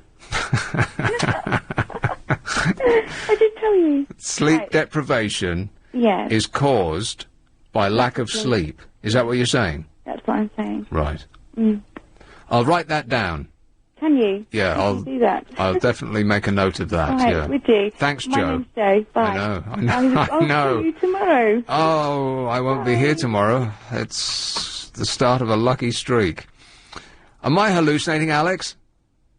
Groovy. Hi, Wickham. Hello, Edwina. Hi, Nick. Edwina. How do you follow that? You can't. We'll just pretend it never happened. Okay. Well, Mr. Marathon Man, it's been great having you on the air. I do great. Yes, you do great. Now, reasons to be cheerful. When the sun's shining, birds are singing, flowers are blooming, and you can walk barefoot on the grass, there's some reasons to be cheerful. But I would be even more cheerful if you could help me solve a puzzle. I'll put Barefoot in the Park, which Yeah. will stand for both being barefoot in the park and the film starring Robert Redford and, what's her name? Jane Fonda. Yes, Jane Fonda is the Yeah. right answer. Yeah. You're the only one that's actually been with it this evening, Edwina. Now, this puzzle was told to me. Please don't glaze Oh, over. not a puzzle. No, you don't have to answer it, but please don't glaze over. I was told this. There are 59 race courses. 4 of them do not have the letters R-A-C-E. Which are they?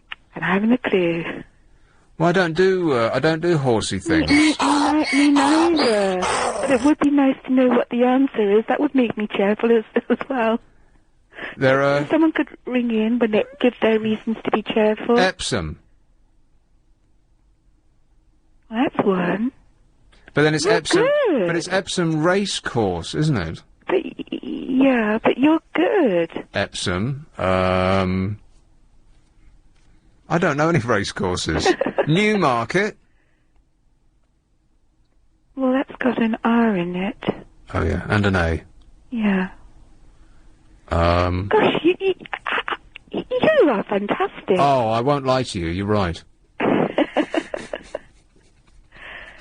I am super. There's no doubt about it. Okay. Thanks, Edwina. Take care. Cheers. Bye. ta-ra. Here is Hatch End. Hello, Karen. Hi there. Karen. I just wanted to discuss Emily with you. Who's Emily? The one that's been evicted, poor girl. Right. See, I haven't been watching really, so I don't know anything about it. Either, but it's been on the radio all day, and it's Yeah. just been getting to me. On and on and on. Well, you see, Channel 4 have they're probably freaking out over at Channel 4 because I doubt they're getting many people watching this time around, and so I don't know, you've got these freaks that watch them 24/7. Well, yeah, but there's few of them, and I think there's fewer and fewer as the thing goes on because no one's really very interested in it. If the tabloids can't come up with some interesting stories, and they've got all day long to think about this stuff, then really nothing's happening. And so, at the slightest little thing, their publicity machine went into overdrive, which is why you've been hearing about it all day long, because they've been begging stations like us to talk about it. Sending us faxes constantly. Oh, this has happened, isn't this exciting? And it was not that I'm fed up with it, yeah, and I watched them all go in because I watched it last year for the first time. You all watched the first day, and that's about it, really. Well, yeah, and I wasn't very interested in any of those people. Exactly. I just feel like sometimes these. I mean, she's 19 years old, for God's sake, you know. I mean, she's grown up with these kids, you know, ethnic kids of different cultures, and she's learnt language from them, and if it's not acceptable, then in my mind, their parents should have stopped them in the first place. Well, if it's not acceptable, then you're going to have to stop playing almost every hip-hop record that was ever been made. I mean, this is it. It's on the radio, it's on the television, they're all calling each other names, or, I mean, whatever. But, I mean, if you can see it on the TV and you can hear it on the radio, and small children hear it as well. So it's not... But they're hypersensitive over there at the moment because they got told off, see. So it's a perfect storm, really. Because they're hypersensitive, they're going to have to stamp down on it, or to be seen to be stamping down on it. They should stop putting young kids into Big Brother. Well, they're not going to do that, because who wants to see a bunch of toothless old bags? You know. No one. I know, but... Because toothless old bags aren't going to have sex with each other. You never know. Well, even if they do have sex with each other, we won't see it, but at least there's a scintilla of naughtiness in the air. You only see the fumbles under the covers, I know, yeah.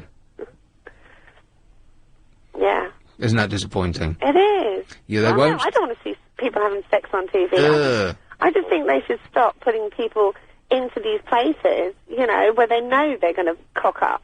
Excuse me, I probably shouldn't say that on the radio. But they're just waiting for it, really, aren't they? Well, I think they need to put a few more mentally unhinged people in there. I think from when they went in, they all seemed to more or less have their faculties about them, apart from the... short skirts on. Apart from the crazy woman with the multicoloured hair. She looked like she might flip out at any moment. But I think a few more mentally unstable people need to go in there, and then they'll start shouting at each other and pulling each other's hair out, and then the audience figures will start going up. Oh, yeah.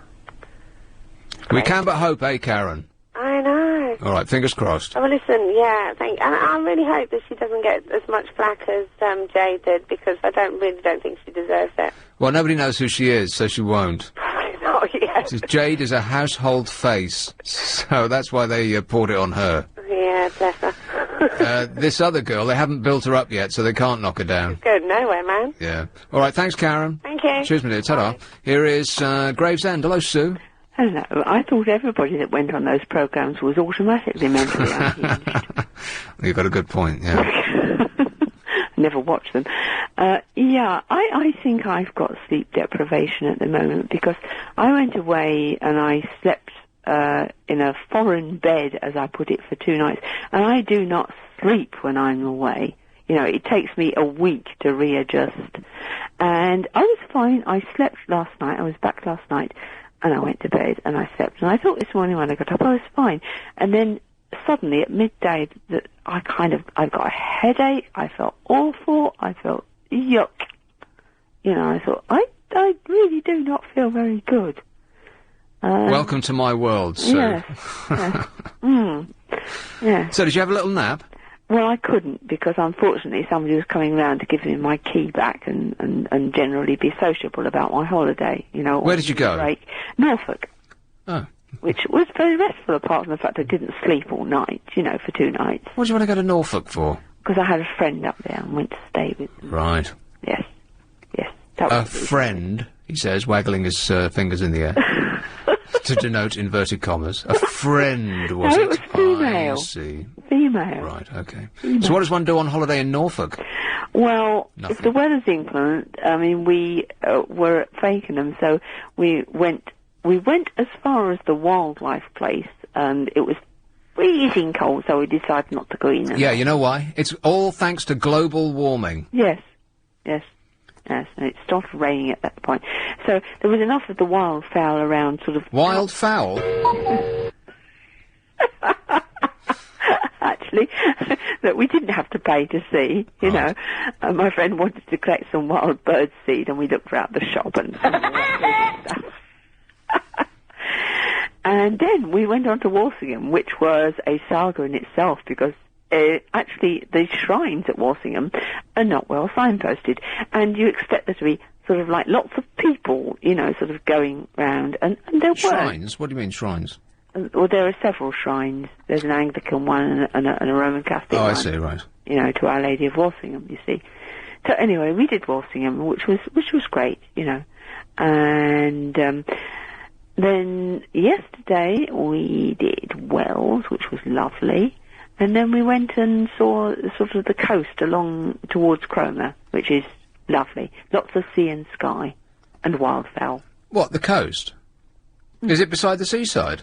Well, you're not missing a trick, are you, here? And it wasn't that sort of seaside. It's quite exclusive. Oh, yeah, bound to be, near Norfolk. A holiday in Norfolk, that sounds great. Well, it wouldn't have been my choice, because I'm a Cornwall and Dorset person. Oh, you are. But, yes. Yes, because my friend lives there, you know, and I am an artist, and I give it a go, and it's got lots of sea and sky, like, you know, so it was okay. Right. I'm sure that's not a... Not even close, no. Not even close, no. Yeah. Better luck next time. I don't do accents, really. No, obviously, no. Me either. Best avoided. Yes. All right, well, I'm glad that you enjoyed your holidays. Yeah. Take yourself a siesta. Yeah, well, I'm going to... Do you the I'll be world of back good. to normal tomorrow, because I should be going to bed in a minute. Right.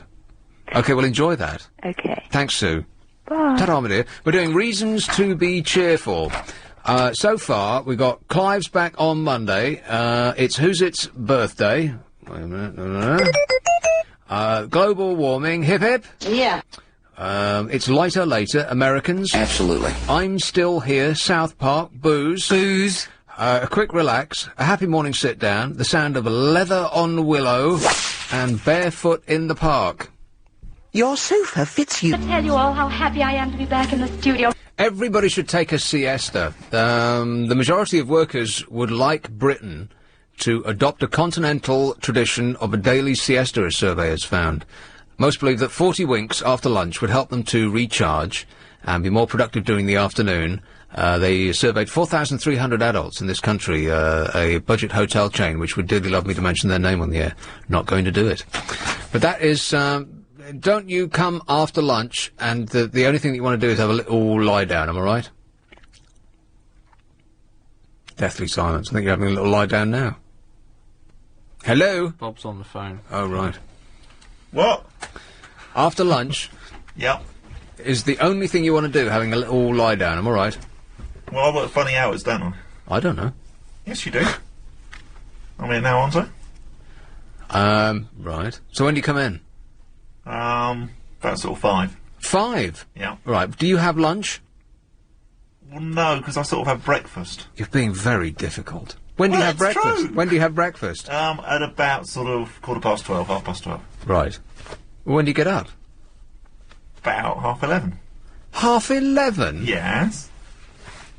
11:30? Yes. How can you sleep till 11:30? Well, because I'm not getting to bed until about 3, am I? 3? Yeah. Suddenly I sound incredulous about everything. 3? How can you stay up till 3 in the morning? What'd you do that for? What'd you do that for? Well, because we don't finish here until 1, 1, do we? yeah. And then I have to do the podcast, which takes quite a while. Oh, please, so 10 I seconds. don't leave here until about 1:45. I thought Luby Lou tells me that it's just a button. You just press a button and the computer does it for you. Well, she's lying. She's obviously doing it right. Really? Yeah. She always screws that gets up. it right, Yeah, doesn't she? always screws that up. And, you know, it takes 45 minutes to get home, and then, I don't know, half an hour winding down, and to bed by 3. Winding down. You're winding down now. I am, actually, that is true. But if Clive was here, I would still be winding up at the minute. Oh, really? Yeah. That's nice. Thanks for your support. That's all right. Anytime. Reasons to be cheerful. Hello, Neil. Hello, Nick. How you doing? I'm all right. I must say, it's good to hear you. You've been on a fair while. You know, it's come last week or so. I think it's more than that. It seems like I've been on for months, because I'm thinking back to when I was doing drive time, and that seems so long ago. When did you first start with LBC? I've no idea. Oh, yeah, it's really good though. Well, they should give you a regular one, shouldn't they? Really? I have a regular one. Saturday night, 10 till 1. Yeah, but that's not regular enough, is it? So, reasons to be cheerful. Yes. Brazilian girls. Brazilian girls. Yeah. Brazilian? Yeah. Why Brazilian? Well, because you always see them in the football matches, and they're always lovely, aren't they? And they always cheer me up when I see them in their yellow and green and their bra tops and their carnival and all that kind of thing. It's very nice. But if they're at Brazilian matches, then presumably the Brazilian team is on the pitch, and they're also a reason to be cheerful. Yeah. I mean, just Brazilians in So, general. what's that, Brazilians? There was a survey a while ago, the happiest nation in the world, I think. Are they? Yeah, apparently so.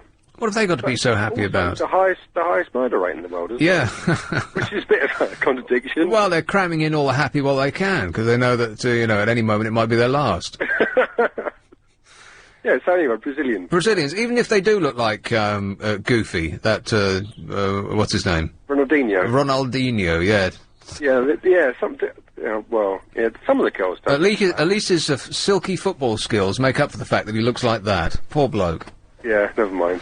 All right, Brazilians, they're on the list. Thanks, Neil. Thank you, bye. Cheers, ta-da. Here is Charlotte in Banstead. Hello, Charlotte. Hi, Nick. Charlotte. Hello. I just wanted to talk about the logo, the 2012 one. Yes. Actually, apart from epileptic fits, it also affects migraine sufferers. Does it? Yeah, which I am. I get bad migraines. What, just by looking at the logo? Yeah. Or you mean the little video that they made? Where it keeps going up and down, the little thing, and it sort of affects... And I wonder whether it should be scrapped. What do you think? I think, well, everyone's saying that it's going to be scrapped, which means that it won't be scrapped because it's too much loss of face. So they'll stick with it.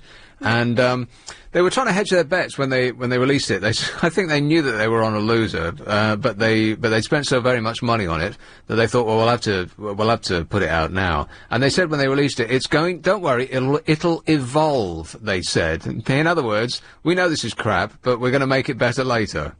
Well, I suppose they can't go back on it. They spent £400,000 on it. Well, it doesn't really matter how, even if they spent 10p on it, it's still too much loss of face to back down. So that's what that's all about. So we're stuck with it, I'm Simon afraid. Hughes was saying about it, wasn't the MP? Yeah, he was trying to be, I think he was trying to say that it's such a small population that it wasn't worth, them doing that or something. yeah, he was trying to smooth the whole row over, yeah, and be... But I noticed when it first come on, because, you sort of get the things coming up and down, that can trigger migraines, Right. And a really bad migraine is bad. And I just thought, what was epileptic fits as well? Yeah. Well, I didn't want to watch it because I'm on the edge as it is. Anything could tip me over. They can't seem to do anything right, can they? No, they can't. I know. Oh, dear. Embarrassing that that these are the people that are representing the country. These are the people on whose shoulders the Olympic success rests. We're screwed, Charlotte. Anyway, let's cross our fingers and hope for the best. All right. Okay, thank you. Cheers, my dear. Ta-da. Here is Kenton. Hello, Sonia. Oh, Sonia. Sonia's not there. You notice how female heavy we are tonight. There's almost no blokes at all. That's very unusual, don't you find? Yeah. Here we go with the one-syllable answers again. I can't do anything right. I don't think she's there. Well, at least we'll admit that. We'll agree on that, yes. Hello, Sonia. I told you. What about Shippy or Sippy? I'm just doing that now. Right. I'll wait. You could be a producer. I'm going to punch him up. I'm going to go around you now. Sorry? I'm going too quick. See, I'm doing the show and I'm going quicker than you are. How does that work? That's all right. Sip. Hello. Is your name Sip? It's Sippy. Sippy. Sippy-doodle. Sippy the Bush Kangaroo? No. I've had that one before. Of course you have, yeah. Is Sippy your real name? It's Sippora. Sippora? Yeah. What a nice name. Which is Hebrew for songbird. Oh, songbird. Yeah. And I'm a singer. What kind of a singer? I sing blues and I sing jazz. Whatever. Right. Have you got any tattoos? No. I'm too much of a coward for that. Yeah, me. Me too, yeah. Reason to be cheerful. Yes. Fresh baked bread. The smell of, well, just fresh now that's a very hard thing to say. The smell of fresh baked bread. Baked bread and bacon. Yeah. Speaking as an ex-vegetarian. Yeah. Bacon. Finding money down the back of a chair. Or not? It's too many words. Oh, sorry. No, that's all right. Finding money down the back of the chair. Finding money? Finding money. Finding money. I don't know. No. I'm not entirely sure about that. How much money? Pennies? A £5 note. Finding a fiver Yeah. that you didn't know you had? Yeah. All right, I'll stick that one in. Thank you. You're welcome. Cheers. Thanks, Sippy. Thanks, Nick. Bye. She's a songbird. Why isn't that making any noise? I'm pressing it and pressing it and pressing it and nothing, nothing, nothing, nothing, nothing. That's very strange. Have you switched my thing off? You've broken it with your negative vibes. No! Look here. Oh no, c'est un désastre, as they say in France. It's working, but it's not going through the desk. Help! Help! It's tired. It's been a long week. No, but it's, listen, if I pull the thing out... Absolutely. So it's the machine is working. Have you got the right fader up? I am a trained professional. Are you joking? Of course I've got the right fader up. I bet this ends up being our fault. I bet Your it fault, does. Paul. Yeah. Whose fault do you reckon it is, Midge? Sorry? Good evening. How you going? Hi, Nick. Oh, sorry, I didn't get that. Whose fault was what? Oh, it's all right. I'll sort it out. Oh, sorry. Things to be cheerful, Nick. Yes. A few things. Firstly, Clive Ball. Clive Bull is back on Monday. He's on the list. Yeah. Oh. Secondly, the S word. The S word? The S word. Well, we'll just gloss over that, whatever it is. Next. Shagaloo. Next. Oh, the next. Oh, the mice under the stairs. Mice? Under the stairs? Under the stairs and clubbing. And clubbing. All right. Thanks a lot, Midge. Did any of them make it? You what? Would any of them make it? No, unfortunately not. No. Oh, Those are the rules, I'm no. afraid. Nothing I can do about it. Here's, Wimbledon. Hello, Amy. Hi, yeah, this is a really fundamental one. Reasons to be cheerful. Yeah. Still living. Yeah, I've got, I'm still here. Oh, right, you've had that already. Why did he put me on this? That's, you know... Even Bob, the callers are at it now. See, what's going on here, Bob? I'm sorry, Amy. I can only apologise. Even when I was down making the tea, I heard someone moaning about me. We have to work with what we're given. Yeah, right. It's just so awful. I'm struggling here, and I'm getting absolutely no help. This is the assistance I'm getting. My machine is working perfectly well, and now now the desk is screwed up, and that's your fault, by the way, Alex. Here is East Finchley. Hello, Rebecca. Hello. Becca. How are you? I'm all right. Reasons to be cheerful. Yes. Finally passing your driving test after the 6th or 7th attempt. Oh, Rebecca. I thought it would never happen. I hugged the driving examiner and I hugged the driving instructor today. What, was that before he passed you? Sorry? Yeah, as if. I don't. If you took it 6 times, I'm sorry, but I don't think you should actually be driving. Well, I don't know, they're a bit hard on women. I mean, men always seem to get it the first. Oh, right. Nothing to do with you. It's because the examiner is sexist. I did my right. best. Probably I'm a good driver. And remember, mirror, signal, manoeuvre. Oh, I don't ever want to hear that again. He is a very sick and dangerous man.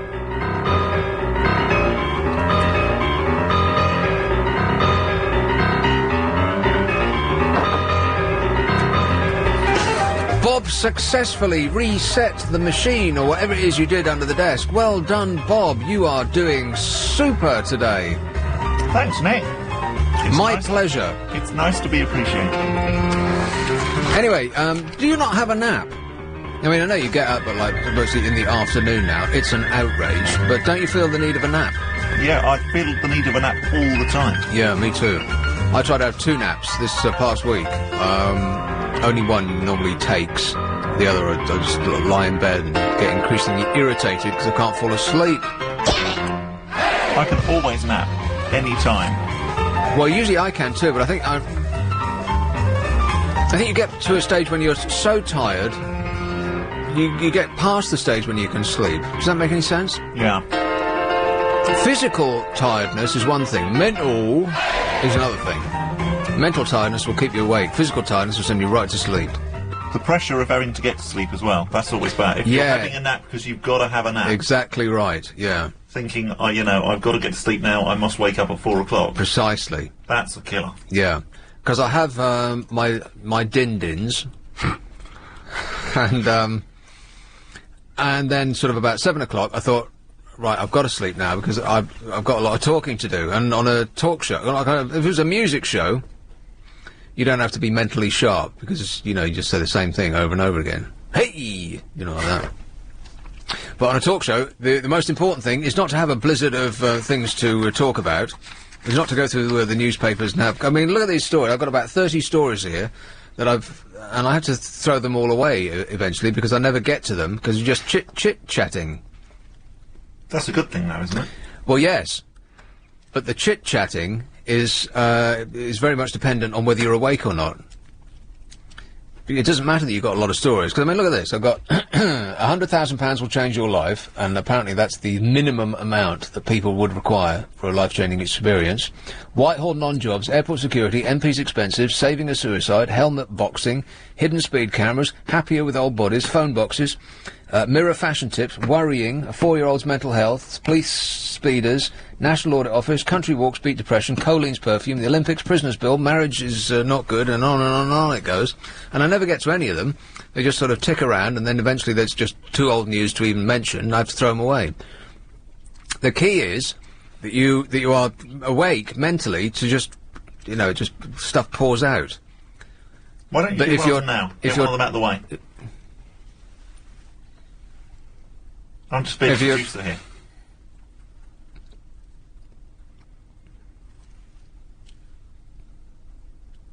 A lot of tension in the air. If you're tired, you can't do that. So... I thought that was a good idea. About 7 o'clock... Yeah. I'm lying down, but you're quite right. Mentally, I'm thinking, I must go to sleep now so that I wake up refreshed. Because if I'm tired, then it's all gone to pot, isn't it? And that's the point at which you can't go to sleep. And after half an hour lying there, then you start to get irritated and angry, and then you know you're not going to get to sleep. And your mind's going... Blah, blah, blah, blah, blah. If only I had a sound effect that did that. Unfortunately... Don't they say that, even if you don't actually fall asleep, just lying down and kind of slowing your heart rate or whatever for a little while is almost as good as taking an actual nap? Well, it would be, yeah. If you can sort of set your... if you slow your heart rate and set your mind to nothing, if you can sort of go into some sort of meditative state of mind. But I can't, because my mind keeps churning over, and then, as I say, you get irritated that you can't sleep, and then that's not very restful at all. And that's the position that I'm in now. And if you start thinking about your heart rate slowing down, it'll start speeding up. Yeah. And then start misfiring, and then just sitting there listening to your heart misfire, thinking you're going to die at any minute. But apart from that, I'm feeling fine. So, the list that we got so far, reasons to be cheerful. I'll start picking the speed up in a little while, and we'll just increase this list, which so far is... reasons to be cheerful, Clive's back on Monday, it's Who's Its Birthday, global warming, it's lighter later, Americans, I'm still here, South Park booze, a quick relax, a happy morning sit down, the sound of leather on willow, barefoot in the park, Brazilians, fresh baked bread, bacon, and finding a fiver. 0870 90 90 973. We'll collate this list, analyse it scientifically, and then give the most statistically significant correct answer at around about 1 o'clock. Does that sound like a plan? Here's Layla. Hello. Hello. Layla. I've never known anybody who's actually called Layla. Ding-a-ling-a-ling-a-ling, ding, Arabic ding, name. ding, ding, ding, ding, ding, ding. I don't mind if I never hear that song again. You sound different on the phone. Well, it's because I'm talking through £1 million worth of equipment. Wow. You sound seductive on the radio. Hey. You sound different on the phone. You sound a bit like a school teacher. Like a school teacher? Yeah. Silence at the back, girl. Dark-headed type of guy, Pierce Brosnan looking. Are you anything like that? I didn't understand a word you just said. I had you down for dark hair. Dark hair? Tall. Yeah. Looks a little bit like Pierce Brosnan. Look a little what? Pierce Brosnan. I can't say his surname. No, you can't. Pierce Brosnan. Speak more clearly, girl. Open your mouth. Pierce Brosnan. Yeah, dark-haired Pierce Brosnan. Yep, go on. Are you anything like that? Oh, absolutely. No. Okay, I've got one for the list. Being in love. Being in love. Ah. What a very girly thing to say. Being in love. Yes, Being all right. in love. I'll stick it down. All right, then. Thanks, Layla. Are you on tomorrow? No, not here, I'm not, no. Where are you on? Saturday night, Mm-hmm. 10 p.m. to 1 a.m. Ooh, that's good. We have a super show planned. What's it involving? I've got no idea. We'll just show up and do it. All right, then I'll tune in. Thanks a lot. All right. Tell all of your friend. All right. Take care. Thank you. Bye-bye. Right then. Yes, this is the list so far. Oh, I've just read it, haven't I? And being in love, that's on the end of it. Let's start ramping You sure you don't up. want to do tomorrow night as well? No. I've just heard the psychic show people might be sick. It's funny, I knew you were going to say that. And Clive's definitely not coming back from his rehab thing. I don't care. I'm not doing it. Even if you beg me. Even Ian's Triple M on Sunday is looking a bit iffy at the minute. I'm not doing that either. No way. Not a double-double. I'm doing 2 shows on Saturday. I'm not doing 2 on Sunday. I won't do it. You can't make me. I have plans on Sunday. Pizza. What sort of pizza? Homemade. From scratch. Yeah, but what's going to be on it? I'm glad you asked. Tomato sauce. Also homemade. And then, the key with pizza is minimal. Don't pile it up, because then it'll just be a great soggy, mushy mess. And it all falls off. But I don't mind that so much. That's but sort of a bit annoying now when you're sort of... We're trying to get it in your mouth. Yeah. Well, if it falls off your fork, that happens to me so much, especially in public, because you don't watch... You're trying to be all casual, and you put the fork to your mouth, and you're not watching the fork, because you're trying to be sophisticated, and then the fork gets to your mouth, and there's nothing on it, and what's on the fork has fallen on the plate. You sort of make a lunge at it with your mouth, but it's just a little too late. Very embarrassing. So it's a tomato sauce, onions, a little bit of pepper, chili, of course, and then garlic prawns. Wow. 3 different types of cheese, and pineapple. I thought you said minimal. Well, yeah, but small amounts of each of those. Oh, okay. I can't wait. No pineapple, thanks. Yeah, pineapple. No, pineapple sort of ruins a pizza. No, it doesn't. It does. It just tastes wrong. Ah, I see what you're saying, but you're wrong. It shouldn't be that. Absolutely, pineapple. Because it's juicy and sweet. Yeah, and so counteracts. It should be the dessert. No, and counteracts the heat of the chili peppers and the unctuousness of the cheese. Are they red hot, the chili peppers? Here, where are people calling in with my list? 0870 9090 973. We're going to start. I want to pick up speed. I want a huge list. Reasons to be cheerful. That's the thing that we're coming up with at the moment. Reasons to be cheerful. 0870 9090 973. Join London. I had all those people were calling during the ads, and then they gave up during the ad break, and they all sort of fell off as the end of the ad break came. Yeah, we were not to answer them. And we were talking about. Can we talk about that on the air? Yeah, we can. Because Carol, you were saying, Alex, that Carol was banging on about that Skoda advert with a cake. Yeah, which is of course, her. well, that's just. So the cake was too big. Right, it had no booze in it. Booze. That was the scariest thing. Yeah. There was no space to put a booze in, exactly. in the car. And I've seen that, and of course everybody's talking about it. It's the most talked about advert of the year, and they say that if an advert is talked about, then it's a success. And you know what? I just don't think it is, because the purpose of an advert is to make people go out and buy the product. And I can't see that anybody would see a car made of cake and think, oh yeah, I'll go out and buy that car. For a start, it makes the car look lumpy and unlovely, because it's made out of cake. It's not made out of gorgeously fashioned metal and glass and rubber. It's made out of cake. Why would anybody want to drive a car made out of cake? It just looks lumpen. It's not going to make you think about this quite as much as you obviously well, have. it's very important, because this millions and millions of pounds are spent on throwing these messages at us, and it's part of the fabric of our everyday life. We see adverts more than we see art. But you do remember, at least you remember what the brand is, though, for this one. We often forget what the actual product is, although you remember the advert a lot of the time. You know, unless you'd mentioned it, I'm not sure that I would have done. I wonder, thousands of people are going to be going into showrooms now going, I want the cake car. Yeah, no, absolutely not. Because it doesn't look like any kind of car that people would want to buy. It's just a talking point, that's all. I just want the cake anyway. The car adverts should be one thing and one thing alone. There should be glimpses of... Because all cars are pretty rubbish looking now. They all look exactly the same. So they should be give you just a glimpse of the car on a mountain road in Italy with a gorgeous couple, you know, laughing or on the verge of having sex inside, and fabulous scenery behind them, and make it look as though it's going 100 miles an hour and going around a corner really fast, and there'll be a shot of the brake lights, but not actually much of a shot of the whole of the car, because all cars kind of look like rubbish these days, don't they? Unless you're going to spend £100,000 on one.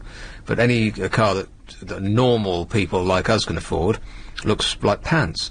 Which is why Alex goes and buys classic cars. Have you seen Alex's car? I have, yeah. It is fantastic. Probably costing threepence halfpenny. But it looks impressive. Oh, it really does, yeah. Wafting around town in your posh person's car. Thank you. Here is... Right, I'll start charging through these. I'll take them right off the air in order to speed things up. All right, Woking. Hello, Joyce. Hello. Right off the board, I mean, without going through Bob. Oh, right. Something to be cheerful about. Yeah, reasons to be cheerful. Seeing a really happy musical show and coming out singing all the songs. Well, which show? It was Babes in Arms I went to yesterday in Chichester. Babes in Arms? Yes, it's very old film it was, with Mickey Rooney and Judy Garland, and in it yesterday was Judy Garland's daughter, Lorna Luft. Really? Yes. In Chichester? In Chichester. Yeah. Well, how are we going to distill this down to fit into our into the this list? Watching a happy musical show.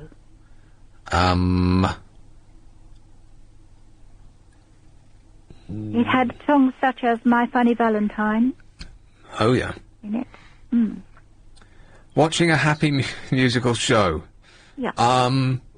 Did it make you want to sing and dance? Yes. Well, then I'll put singing and dancing. Okay. How's that? Okay. Not satisfied? No, it's fine. Are you sure?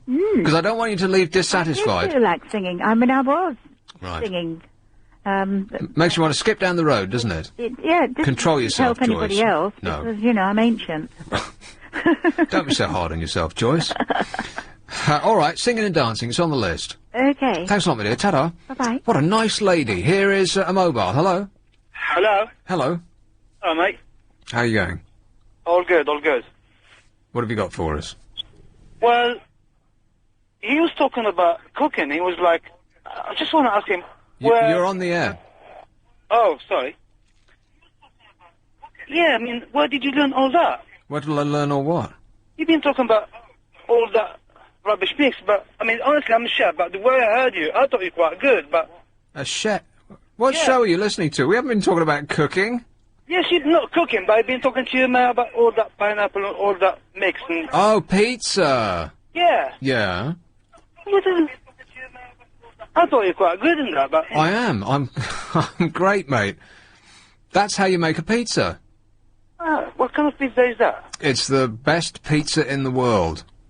Well, pick a hole in that pizza. What didn't you like about it? I don't know, the whole...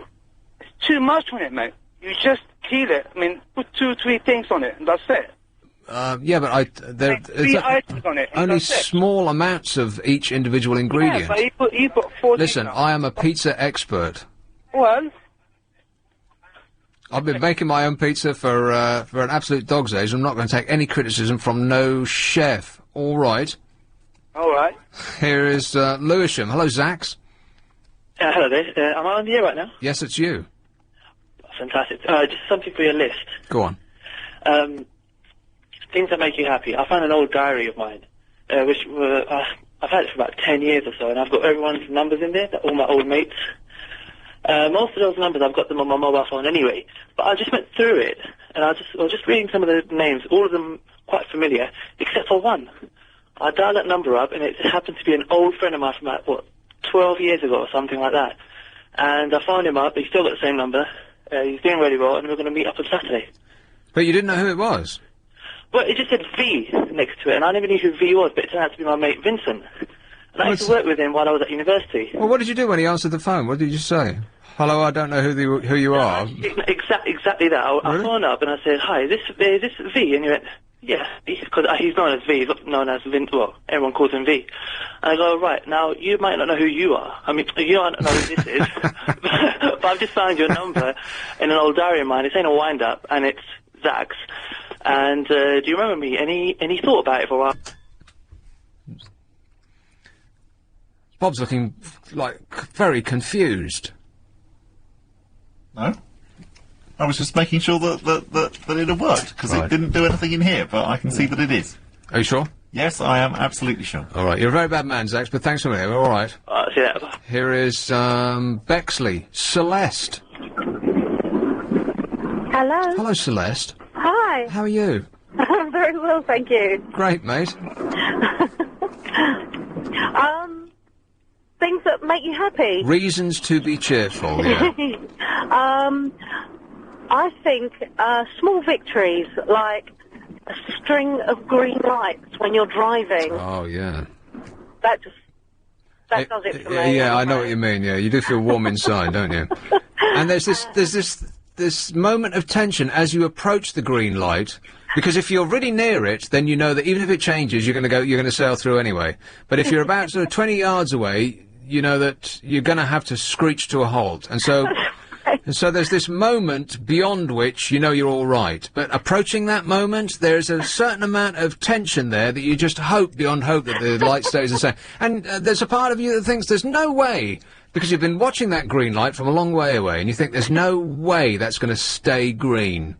And when it does, it's like, oh, bliss. It is. It really is. I do have one more. Go on. Music. Music? Yeah, I just think music makes everybody happy. What kind of music? Well, I don't know about that. I don't know about that. Well, it's called... I do like that tune. It's called Happiness. Wonderful World, and I don't know who it's by. A Wonderful World? Yeah. Louis Armstrong. That's it. Oh. That does it for me as well. How about this one?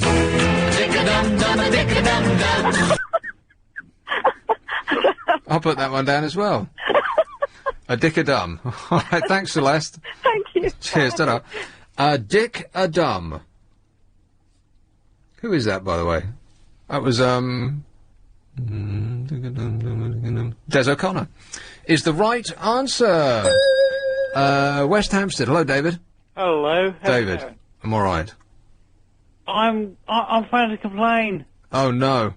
Oh, definitely. What?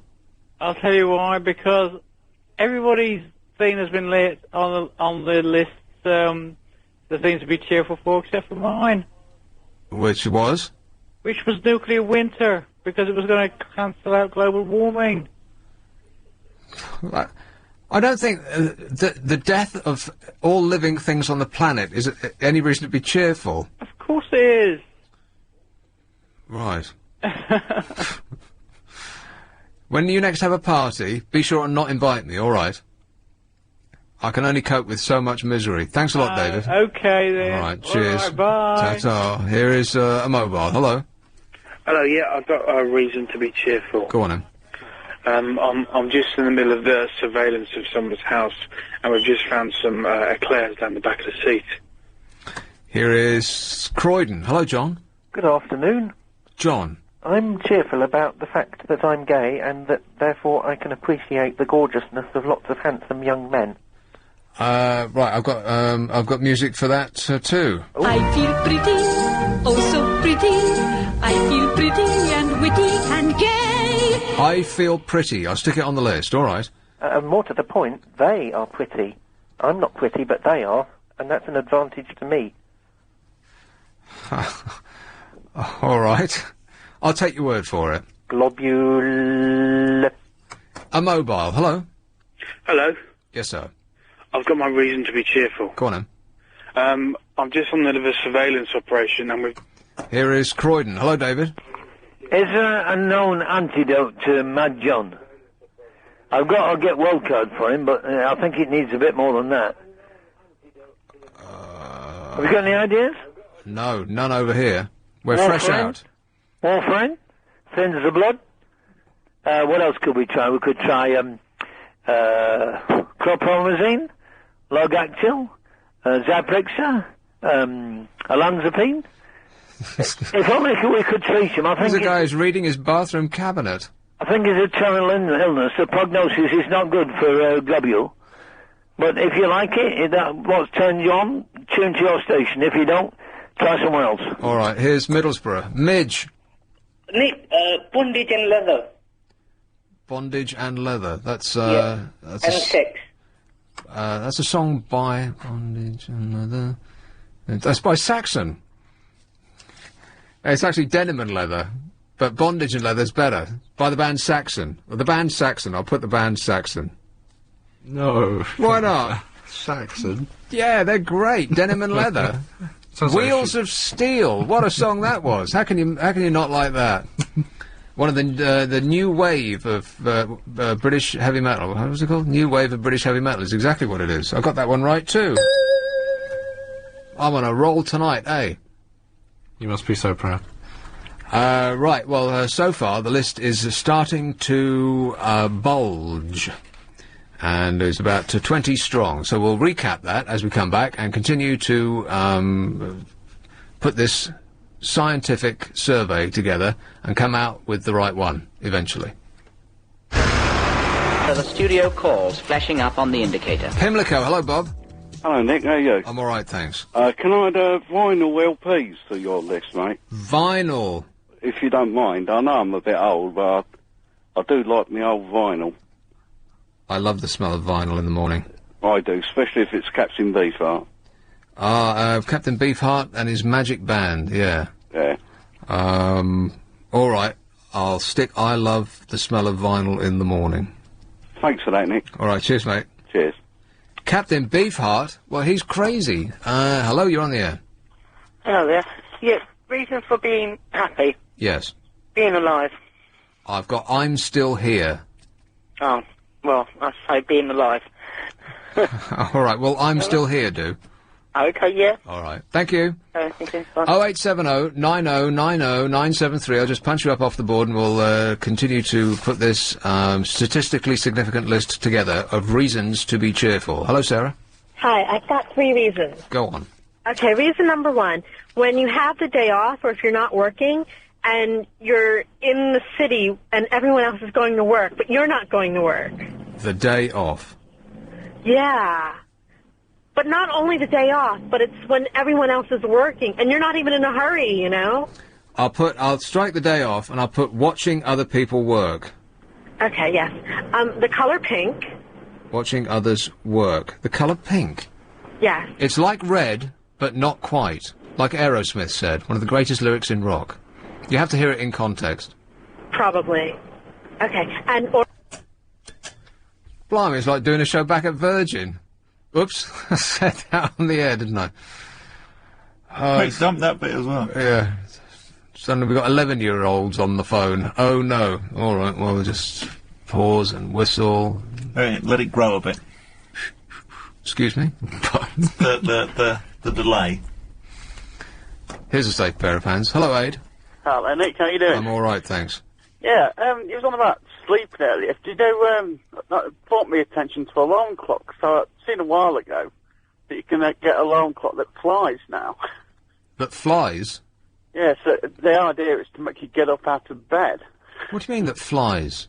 It takes off from from your bedside table or whatever and flies around the room. How does it do that? It's like a normal base. It's like got a rotor on it, like a helicopter. What? Yeah, I mean, I can't believe it. Well, that's got to be one of the cruelest inventions that, you know... So it starts ringing. That really irritates... Why do all alarm clocks, by the way, have the same... Ni-ni-ni-ni, ni-ni-ni-ni... Yeah, alarm being the opposite word, isn't it? That is it's one of the worst sounds in the world. I mean, but you must have been experiencing this yourself. Now you've got to get up in the morning for this week. I have 4 alarm clocks. Because if one goes and you turn it off, then it's very possible that you'll lie back down and have a little bit of a sigh and just drift straight back to sleep. So you've got to have backups. Yeah, so I've got 4. But none of them fly. You're making it up. No, look on the... Well, I went to the search engine name, because that gets mentioned enough. Is it Google? Yeah, probably. I mean, on the reader, on a web page I've seen, I can't remember what website was selling it. It's like actually got a warning. It says, before you go to bed, make sure you have your windows shut. And it says, don't leave any parts exposed. Because I think the warning is if the battery goes, it could crash to the ground and hit you. Right. So it actually takes off, and in order to stop it, you have to get up and find it, yeah, and swat it like a fly. That's actually a very good idea. I mean, eventually, of course, it'll be some sort of like a hovering device, in 10 years' time, that just evades your reach and drags you to the kitchen. But I think you can also get alarms that, like light alarms that supposed to wake you up gently. But I don't know how that works in the daytime. Yeah, quite. But I mean, if you want to, it's probably a rubbish suggestion, but if you want to put anything up for your list, you can always put not having to go up. A little lion. I'll put that on. Yeah, because my 3 days of hell I've had to start myself. Oh, really? What time do you have to get up? 7:30 today. Luxury. Thanks a lot, Aid. Right, okay, sit you soon. Here is West Hampstead. Hello, David. Hi. Hello, David. Hi. Hello. Nick Abbott's reason to be cheerful. Yes. Or are you saying that I am a reason to be cheerful? Nick Abbott? Yes. Am I speaking to Nick Yes, Abbott? you are, yeah. Hi. I am? Hello. Are you Nick Abbott? Yes. Hi. Hello. Hi. Hello. This is going really well so far. How are you? I'm great. Well... Hold on a minute. Just 1 second. Yeah, okay, I'll put you on hold. Here is Croydon. Hello, David. Reason to be happy. Cheerful. Mr. Micawber said in Charles Dickens, he said, 6pence in, happiness. 6pence out, misery. But a reason to be happy, the sun has got his hat on, hip hip hip hooray. And the best record of all time was Ken Dodd, who was appointed Chancellor of the Exchequer in the Monster Raving Looney Party. Happiness, the greatest gift that I possess. Yeah. Happiness, happiness, the greatest gift that I possess. And remember, you can't say happiness without saying penis. And here is Mayfair. Hello, Alan. Yeah, Nick. Alan. Yeah, Nick. Reasons to be cheerful or happy? Go on. When the underground goes down. When the underground goes down? Yeah, when the underground goes down. Oh, you're a cab driver. I'm a cab driver and it makes us very happy. All right, thanks, Alan. South of the river, can you change your 50? Here is Stanmore. Hello, Stuart. Oh, Stuart. Big pause. Hears himself on the radio. Hello there, Nick. Hello, Stuart. Reason to be cheerful. Yeah, go on. I'm finishing work for the day in 5 minutes. 5 minutes? Yes. Aren't you lucky? Exactly. I've got 15 to go. Well, I help you do that for a few of those minutes. And secondly, Mike Mendoza's on the radio tonight. Who? The great Mendoza. Who? In fact, I've got more than 15, haven't I? I could switch off in 15, and then we just... How many other radio stations and presenters are we going to name tonight? I don't know. Maybe not that one. Feltham, hello. Hello? Hello. Is that, Yes. Oh, LBC? Yes, it is. Oh, there's reasons to be cheerful. Reasons to be cheerful. Okay, the reasons why I've got to be cheerful is because, my mum suffers from MND and she's beat, the 1 year life mile. She was only given a year to live and, now she's gone into 2. Right, so I'm still here. That sort of comes under I'm still here, doesn't it? Yes. She's still here, but yes, but it's still another reason to be cheerful because she's my mother. All right. Well, I'm still here. That will fit in for that, eh? Okay. All right. Thank you. Another satisfied customer. Here's Wilston. Hello, Gary. Cheddar cheese and pickle, slap and tickle. Cheddar. I wondered. It's taken this long for somebody to come up with an Ian Dury lyric. Cheddar cheese and pickle, slap and tickle. Well done, Gary. Thanks a lot, mate. Cheers. Nanny goats. And what's the rest of it? Wee Willie Harris. Cheddar cheese and pickle. He was one of the two best live acts I've ever seen, Ian Dury. At the peak of his powers, there really was nobody better. And such an unusual frontman as well. I mean, to look at him, you wouldn't think he was a frontman at all. I mean, physically not very imposing, but in essence, he wasn't physically very imposing, but he absolutely was. I mean, he carried such gravitas and weight, and you're looking at me like I'm No. I'm waiting to ask the obvious question. Which is? Who is the other one? Oh, Alex Harvey, the sensational Alex Harvey Band. Derbyshire. Hello, Alan. Hello. Alan. Hi, how you doing? All right. I could think of one huge reason to be cheerful. Go on, then. Especially for you. In about 18 minutes, it's the end of your marathon shift. Yes. Isn't that something to be cheerful about? It definitely is, yeah. I'll put that under a little lie in. A little lie in, eh? Yeah. Anyway, take care. Bye. Thanks, Alan. Cheers, mate.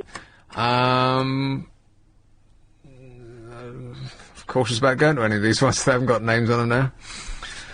I think the dump's now extended. Is it? If you see what I mean. Well, let's shall I recap this now, or let's continue to build on it, and I'll recap it at the end of the programme? You could recap it after the next break. Rightio. And then we'll go for the big push. Here's a mobile. Hello. Hello. Hello. Hello, is that Nick? Yes, it is. Oh, I've got two things I could think about. Reasons to be cheerful. Off you go. Yes. Snowflakes at Christmas and a big log fire. A white Christmas. Mm-hmm. Yeah. Big log fire. Big logs. Yeah. A log fire. All right. And listening to you and Lucy on a Saturday. Oh. Lucy's back. All right, I'll put that down. Thanks very much. Okay. All right, cheers. Can we put a minus, though, against Lucy, because she'll be banging on about a flipping holiday for 3 hours. And her dog. Yeah. It's Robert from the Rhondda. Good evening, darling. How you going? Very well. Yes, my suggestion. Go on. No more Cilla Black on television. Why not? She's annoying. And she's from Liverpool. But is she giving up TV? Is she giving up TV? Yeah. TV's giving up on her. Well, TV executives are, put it that way. Oh, she's not on TV anymore? No. That's to be cheerful. Well, I think that's a bit nasty. I thought the nation was in love with Cilla Black. She votes Tory. Joke. Well, half the nation votes Tory that bothers to show up. Yeah, well, I'm not making that as a suggestion. I'm just saying Cilla Black, very good run, dear. Now get out the way. What an unpleasant, nasty, venal man you are. I'm in a bad mood, but I'm going to a party tomorrow, so I'm happy. All right. What are you going to take? What kind of question is that? Well, do what Gordon Brown used to suggest. Take a carrier bag with a brick in it. And it makes it look as though you brought some booze, but you actually haven't. Whatever I take in university, between me and university, is in my youth.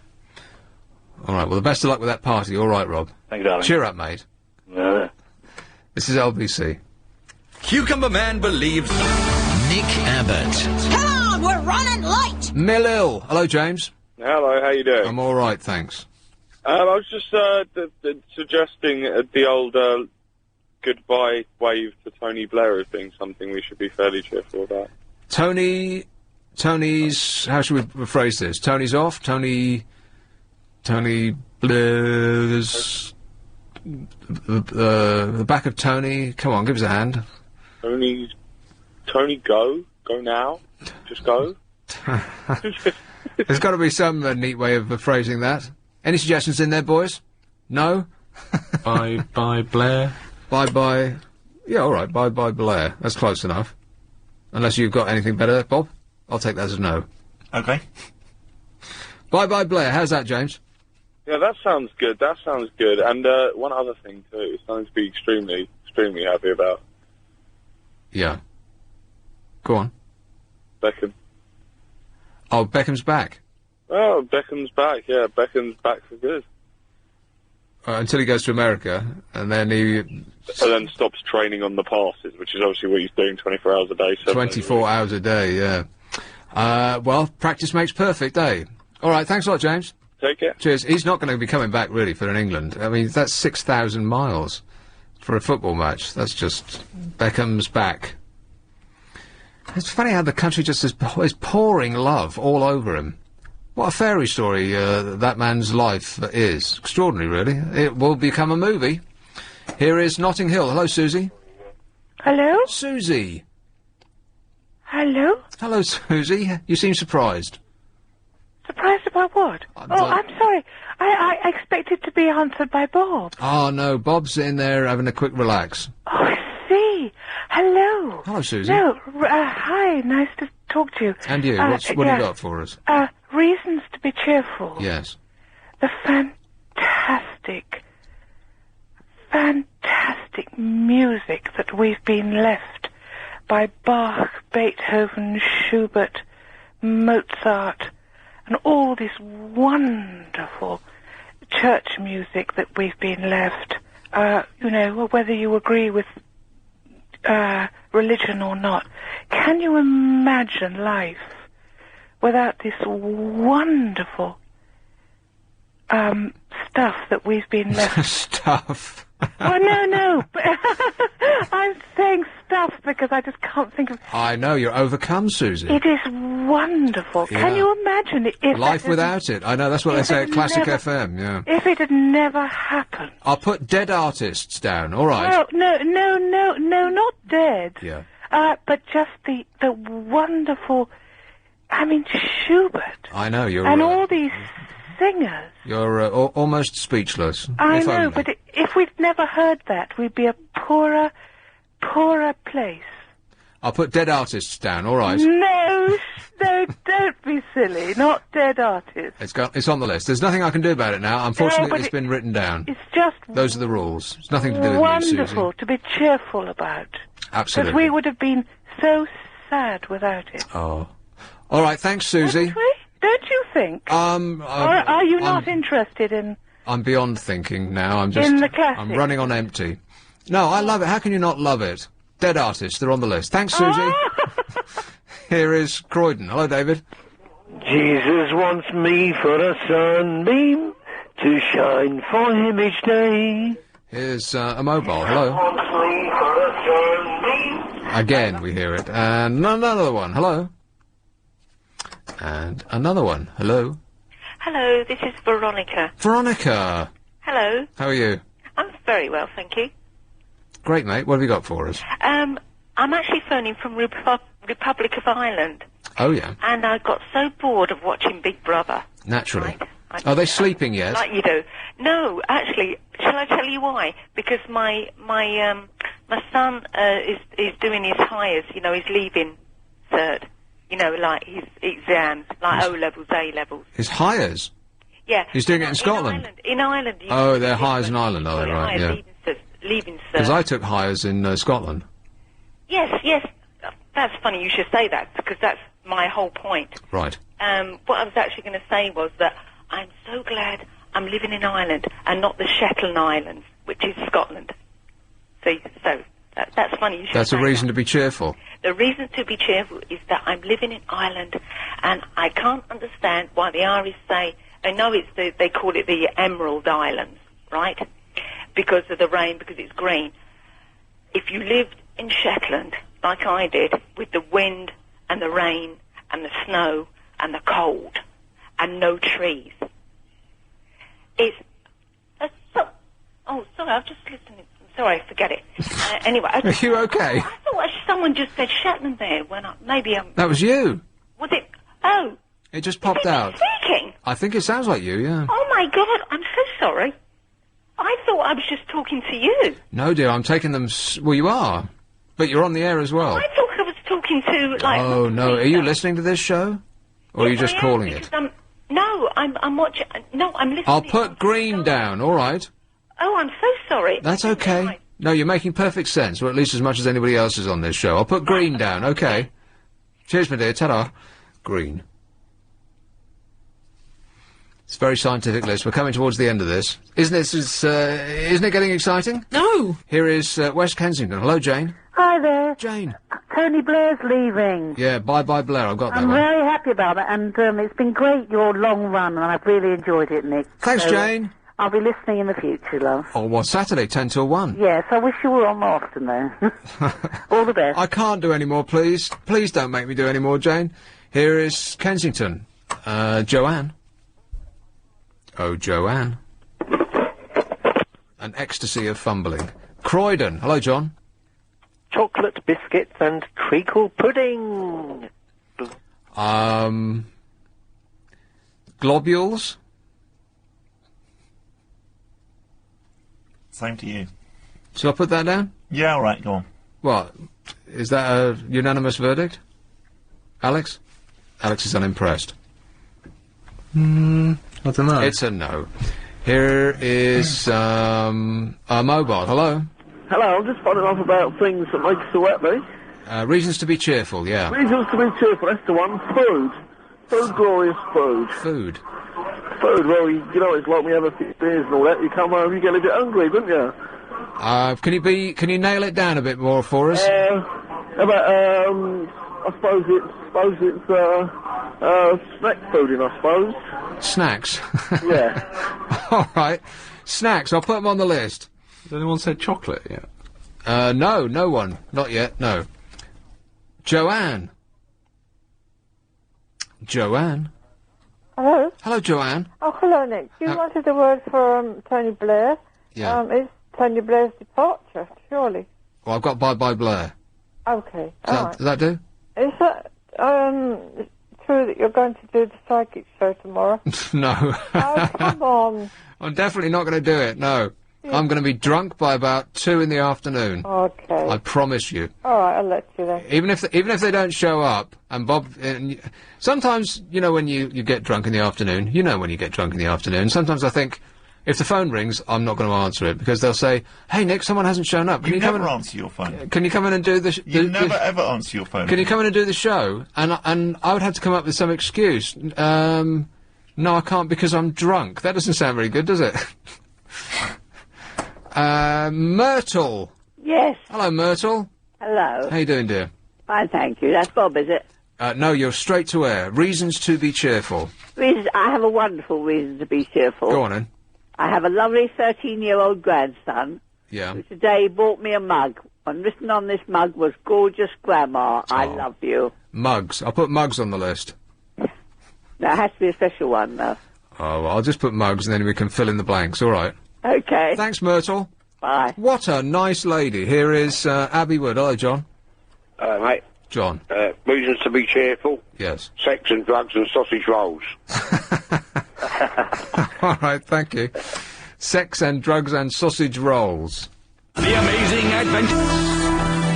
I'm taking you off the air. I think you're having a breakdown. Yeah, in about 4 minutes I'll be having a breakdown on the way home, driving on the way home. I'll be having a breakdown on the way home. We've got not a lot to go. East Finchley. Sippy. Midnight skinny dip. Muswell Hill. Hello, Faye. Hello. Faye. Oh, hi again. I think Arctic should be on the list. You think what? Arctic monkeys. No way. Here's the city. Hello, Mark. Hello there, Nick. Mark. All right, 2 words for you. Go on. Nick Abbott. No, no, no. There's 3 words for you. Here's Red Hill. Hello, Igor. Hi, man. Igor. Yeah, I just looked up reasons to be cheerful. Someone said I sound a bit like him, Ian Jury. You sound like Ian Jury. Someone said it. I don't know. You know, on the record, they got like 8 bars of just, guitar at the beginning.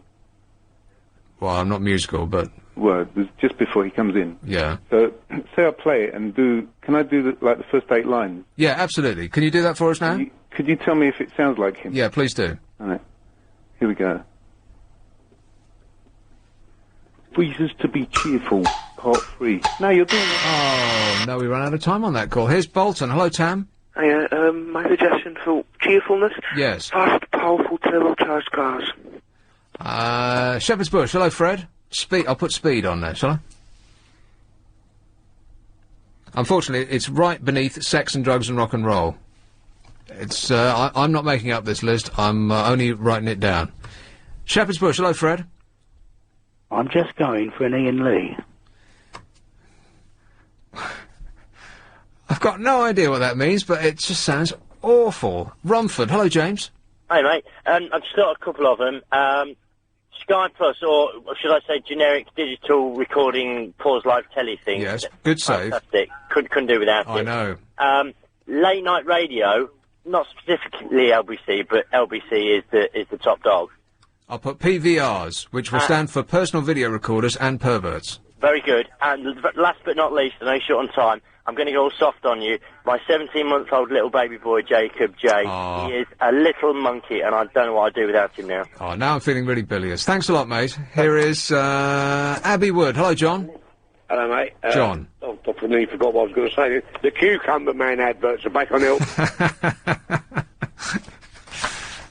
Okay, where are we? That could be a reason to be cheerful. Yes. Have we got time for one more? Oh, just one more. All right, why not? Yellow? I knew it. I knew it was just one too many. Okay. Reasons to be cheerful. We got Clive's back on Monday. We got Who's It's Birthday. We got global warming. Hip hip. Yeah. Americans. Absolutely. I'm Still Here. South Park. Booze. A quick relax. A happy morning sit down. The sound of leather on willow.